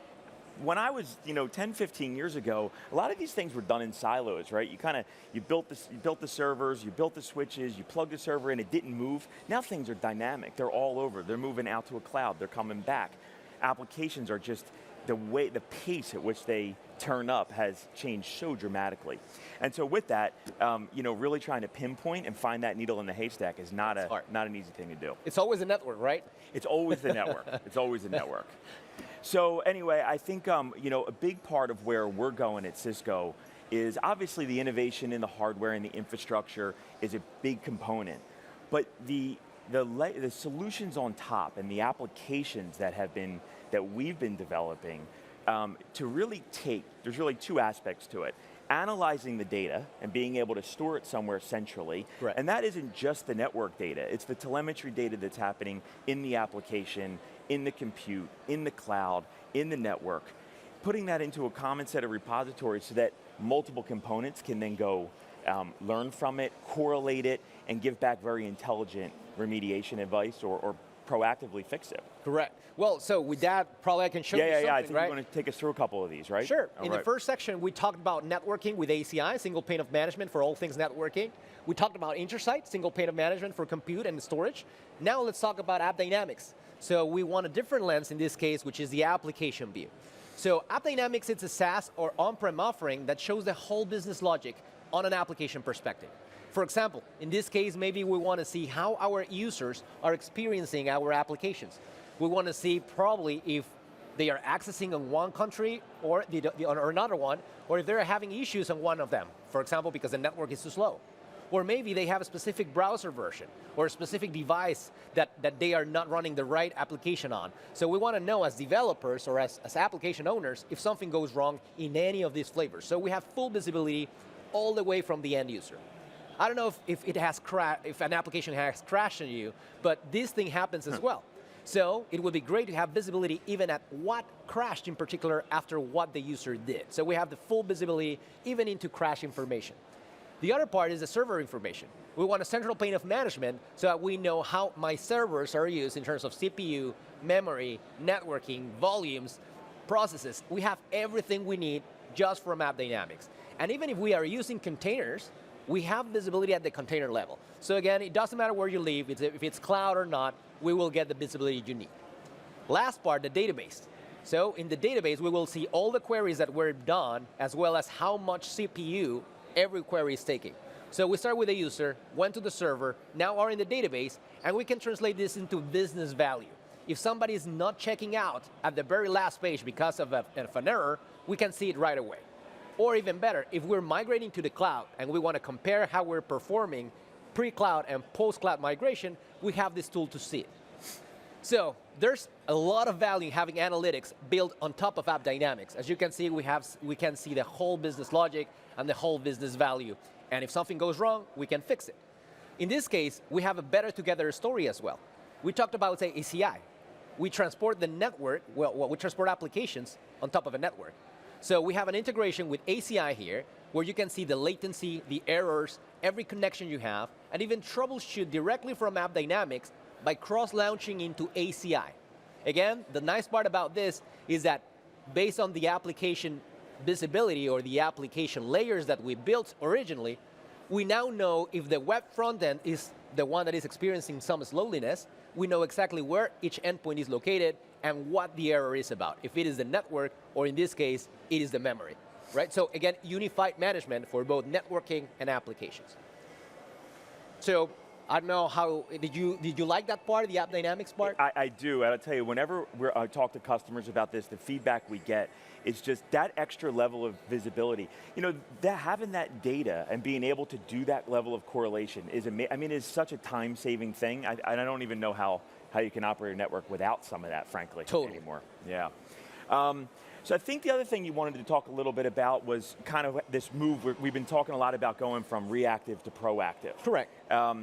So kind of along the same lines, a lot of what is changing, or I would say some of the coolest innovation coming out of data center space at the moment, is really this ability to collect data and analyze the data, and then also use it to make useful remediation insights. So we have this new tooling called Assurance and Insights. It's kind of a package with network insurance and our network assurance engine and network insights.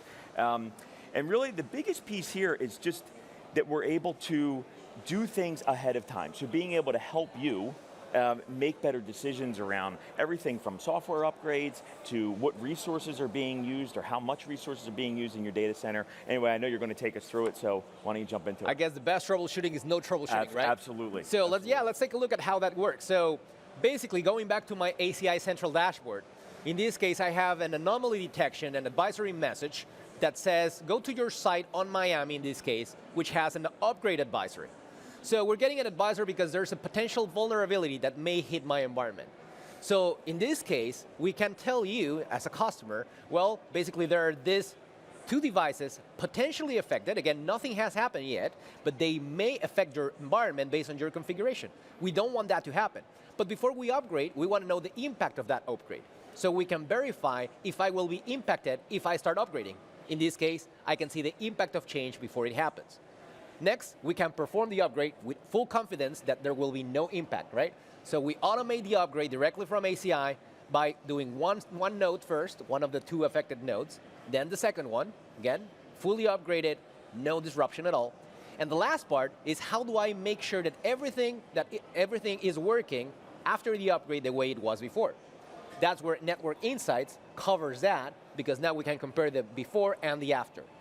If something didn't go right, well, that's great, because now I know immediately. I don't need to wait for the user to be complaining about, hey, my app is not working right, and then go fix it. Yeah. All this is proactive, right? So proactive advisory, proactive network management, if you will, and everything is done directly from ACI. So again, I think this is something that we have changed quite a lot in terms of there's a couple really big pieces that you mentioned there too, just around a change in general. Yeah. So if you think about, we've been pretty good as an industry at automating changes, right? Scripting, off-the-shelf tools, homegrown tools.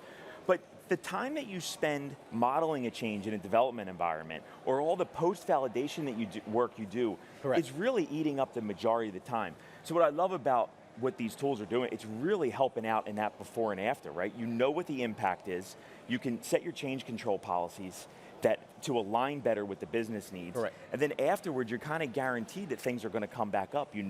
Tie that in with AppD, tie that in with some of the other multi-domain integrations we're doing. These are really really time-saving. So, right, Danny. So the other thing, I think that actually probably ties directly into cost, right? So, I know we're going to go a little bit into, you're going to take us into CWAM and what we're doing with Intersight next, but I think all of this is really about time saving and how do we cut down on that operational expense that we see, and letting our valuable employees spend their precious time on the R&D side of the business and not waste it in troubleshooting things that just not a good use of their time, frankly. Yeah, and just think about all that CPU, all that storage, right? Just as we covered network before, and now we go compute and storage. Yep. All those wasted CPU and memory resources Totally. that are not even used, right? So what we came up with, by the way, it's called Intersite Workload Optimizer, right? So the nice part about this is that embedded on top of Intersite, and as one of those modules, we're continuously optimizing and right-sizing the applications, again, based on AI and ML. So not only we have that for networking, we have that for CPU, memory, and even in a cloud-agnostic way, as you will see in a minute. So should we take a look at it? Yeah, please. All right, so let's go back into Intersite. So logging into Intersight, now we have a new dashboard for it. That's what we will be announcing tomorrow, so I don't want to spoil that. But basically, the first thing is this is totally agnostic. We can just add the credentials of any resource you have, any hypervisor, any storage, any network, any cloud. It doesn't matter, just provide your credentials, and from there, we will start analyzing how you are behaving or your infrastructure is behaving today, and providing you with specifics on how you can optimize not only your investment, but also your utilization. So in this case, for example, we can see there's congested, a CPU that is congested. In this case, workload optimizer is telling us to move it, or the other use case, among many others, is scale up or scale down resources like memory or CPU. The nice part about this is that based on these recommendations, the only thing we need to do is now click on the actions we want Intersight workload optimization to perform, and it will be done automatically. Next time, if I don't want to go and click so that it gets performed, I can create automation policies. So I can say, Intersight, next time you want me to move a load because of congestion, just do it automatically. I don't want you to tell me so that I go and click and then perform the action. The other part that is quite interesting, Danny, is we do predictive analysis on your resources. So again, doesn't matter if it's on-prem, doesn't matter if it's on cloud, we will tell you how much more you have till you exhaust your resources, and even how much more investment you may need at some point. Another one that our customers have quite a lot is cloud migration. We can tell Intersight in this case, hey, just move all my VMs to Amazon. How would it look like? Well, basically today, some of our customers try to perform the same analysis, and most of them underutilize or overutilize resources. So if they purchase the same amount of resources at the cloud or on the cloud, that would cost, in this case, around $22,000. 93 out of that 109 machines are over-provisioned. We will make sure you always run with the right resources you need. Not only that, but we will also tell you where to place them, what the best possible location, how much it will cost, and then also the actions you need to perform in order to move and migrate those loads to the cloud. So again, this is extremely good because this is ongoing. This is not a one-time thing. Yeah. We will always continuously be optimizing things. You remember App Dynamics, right? So the other part is how my infrastructure is impacting my business. And well, a better together story with Cisco comes whenever Workload Optimizer plus App Dynamics build up. And we can, for example, in this case, detect a yellow light saying, well, my business KPIs are not being met, and that is because of infrastructure. CWOM detects it, or Intersight Workload Optimizer detects it, and we can execute the action so that in this case, we scale the memory up. After we do those recommendations, well, basically we're having a self-driven data center, right? We can refresh the window, and now all of a sudden, everything looks green. So again, everything is greater than before, fully automated, and now we have a proactive operations way of doing things instead of reactive.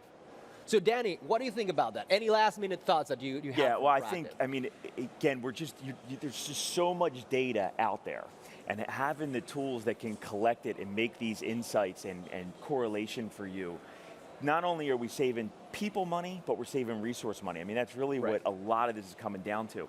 And more importantly, I think we're offering our customers the ability to give their customers just a better service, more uptime, more agility, faster time to value, so that they can start to see revenue, be better, be more competitive. So, I mean, these tools are amazing. I love watching all these innovations come to Excellent. Tomorrow we will have a keynote and we will have all these great announcements. Absolutely. It's going to be exciting. Hopefully they can join. Tomorrow's a good day. Danny, thanks a lot. Thanks, Carlos. Thank you. All right, appreciate it. So let me see what I learned from Danny today. And the very, very first thing is we can monitor everything now. In today's world, it's not a matter of monitoring the network only or monitoring the compute part or the storage part. We have 3 lenses that are fully integrated to one another, and we can reduce the troubleshooting points for application and infrastructure. Second part, we can optimize your investments. Through Intersight Workload Optimizer, we can see ROI within 90 days or less, and we can increase utilization in 20%. We also saw cloud migration and other things that are extremely useful. And the nice part, again, this can live on any cloud, anywhere. It doesn't need to be Cisco gear. The third part, we can enable self-driven data centers, not only with network insights, but also with Intersight Workload Optimizer. Again, we can automatically right-size your infrastructure, get advisories, get, again, assessment and change, which may be network or cloud migration, and simulate some of those. So again, really, really useful to leverage AI and ML to the fullest. So with that being said, now let's move to the last section of this episode, or this, I wouldn't say episode, I want to say this segment. And well, basically I have here my good friend Andrew Tennant, who's one of the regional managers in data center networking in the Worldwide Sales Organization and partner in crime several times. That's right. So I wanted to bring you in for one of those topics that is always very important, and is security, right? So how have you seen security play an important role in today's IT? Well, Carlos, look, as we can see by the folks walking around here at Cisco Live today, right? Security is on everyone's mind. It's absolutely part and parcel of what we do inside and out in every one of our customer conversations. Now, when it comes to the risk and the costs involved, the ROI is obvious, right? The average data breach itself is over $3.5 million just for a single data breach, right? And the massive damages that have been incurred by companies just in the past several years have been just outrageous. Yeah. Trillions of dollars lost, right? So the good news is there's a built-in reason to have these conversations, because the downside is so substantial. Oh man, I know. I mean, these hackers are becoming more and more sophisticated every single time. So what are we doing to protect our customers, Andrew? Yeah, so from our standpoint, when it comes to the data center, right, you can't secure what you don't see, right? So first and foremost, we have to understand what's actually going on. And to do that, we use titration as the foundation, right? Titration is like turning the lights on in the data center. We can see the flows, we can see the patterns, we can see the traffic. And once we have that and establish that framework, then we can begin to act upon that. Okay. And that's crucial, because what it allows us to do is, in an intent-based networking approach, we can take what we've learned from that titration approach and apply it to workloads both in the infrastructure itself, tied into anything going on at layer 4 through 7, and then ultimately we're going to tie that back into all of policy that goes end-to-end wherever that workload happens to be. So consistency is key, right? If we don't protect consistently, then I guess we are not protected at all. Consistency is important, that ubiquity is important, but also, again, that anywhere approach. We have to have a consistent policy regardless of what type of workload and where that workload may exist. Okay, and I guess we were discussing before the section, encryption is also not a good one, right? So yeah, so it's great if you have policy telling things, what can talk to what, that sort of thing, but you still have to secure the actual payload and the traffic between these things, especially if they're traversing an arbitrary path through public clouds, private clouds, hybrid spaces. So with that, encryption at all layers is crucially important, and we have solutions for that. So let me show you a little bit of a demo, how we do layer defense. Sounds good? That'd be great. So let's move on to titration. As we can see, we have a security dashboard where we're analyzing multiple things: vulnerability scores, process hash, attack surface, and wait, actually that score, did you see? From A to B+. So it seems that our forensics score just went down. So it seems that there's an endpoint, in particular the first one, that their vulnerability score is now at 50. So, well, we can double click there. By the way, it can be living on top of Amazon or any cloud. Again, this is totally agnostic to the hardware it is living on. And then we can get the full visibility of every command, everything that happened inside that workload. So that's really good, because now we can see there, if you can see as well, that there's this process, in this case, Tomcat, that's a web service, right, that just executed this command called wget. Wget is a download command. So basically, my web service process is downloading something from the internet. It shouldn't be doing that. So that's a remote code execution vulnerability. In this case, they are downloading this program called Minitools. So the nice part with titration is that now we can explore every single flow that has happened from in a historic standpoint. So let's take a look a little bit deeper into it. And we can probably say, hey, I want to see titration every flow containing the recently downloaded program, which is called Minitools. Again, we can see every flow from there, and then we can filter and say, well, I want to see who this is sending information to. Actually, this is an IP in China, by the way. And then we can also see which port it is using. Do you remember that you said that titration performed an initial application dependency mapping to understand who's talking to who? Absolutely, yep. Well, we can now compare that communication that we suspect is vulnerable, to my initial ADM, or application dependency mapping baseline. So let's do that. Let's put the source and destination address and the provider port, and as you can see there, it says that it should be denied. So this is happening when it shouldn't be happening. With titration, the only thing that is separating us from being secure is a single click. So we can say, I want you, titration, to enforce policies, and my agent that was reporting all the flows now becomes a firewall. Yep. So this is true microsegmentation, no matter where it's running on. Now, we can extend that policy, as you said, on the next layer, which may be the network. So probably you cannot install an agent on a mainframe or for whatever reason on a server. Well, you can define exactly the same network policy in terms of security now on ACI. Hey, you want a firewall that may not even be Cisco, it doesn't matter. Same policy, just drag and drop and integrate it into ACI.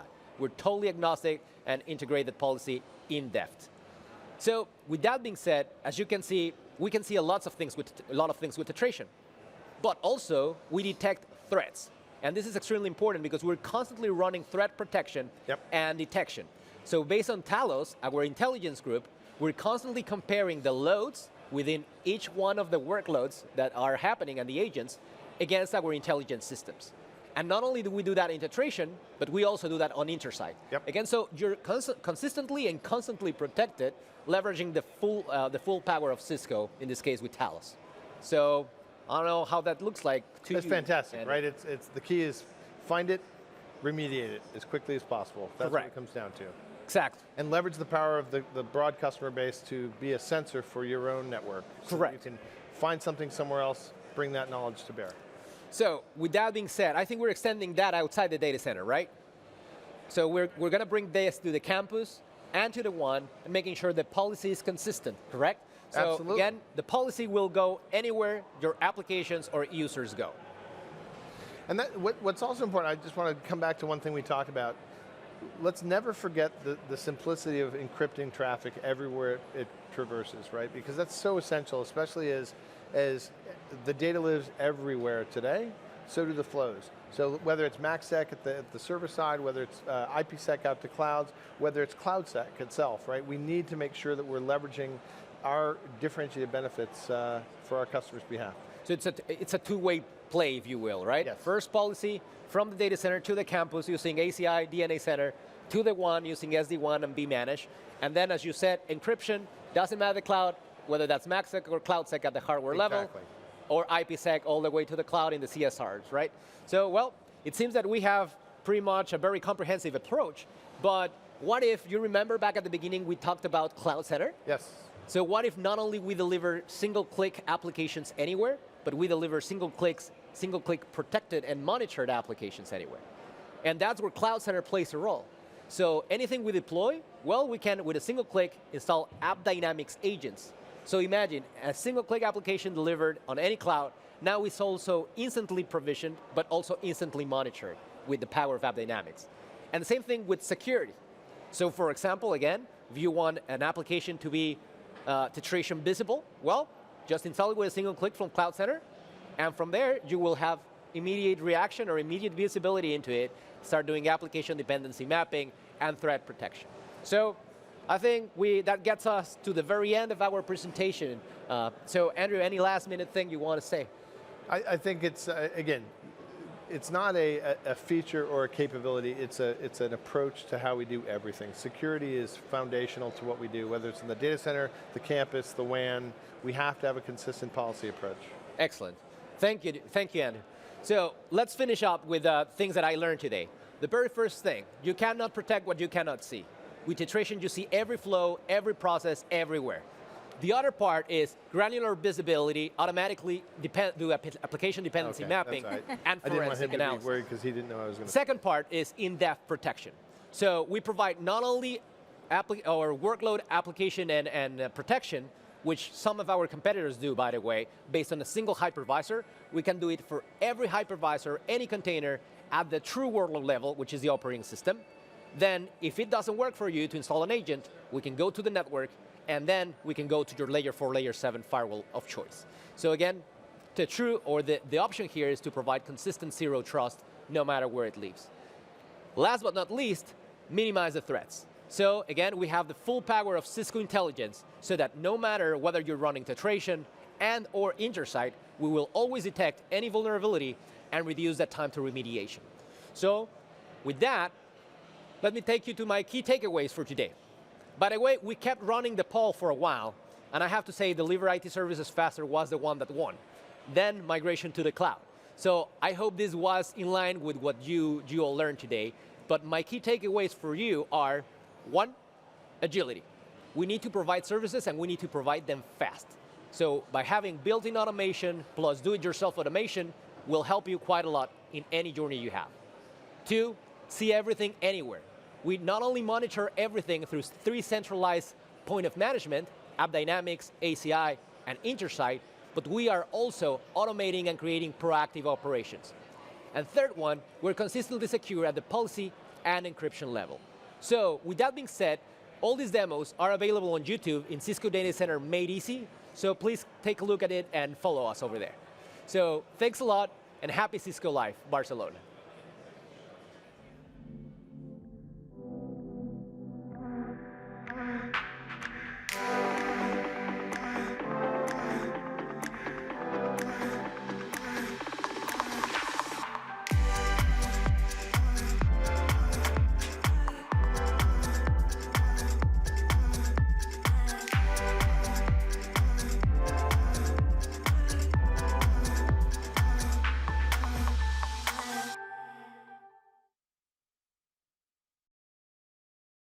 Goes wrong. The logistics are easy, but to make the puzzle work, that is complicated. Making the puzzle work is a network of sensors spread across the port's 41 square miles, providing terabits of data. 200 calculations a minute, wind, tides, currents, and visibility to help guide 130,000 ships a year and protect 468 million tons of cargo. In my function, in my job, the security is the main thing. If we have the right data and the reliability is proven, we can predict what the situation will be 3, 4, 5 hours in advance, and we can plan with that. After careful evaluation and planning, everything is possible in Rotterdam, and that's the thing we are proud of.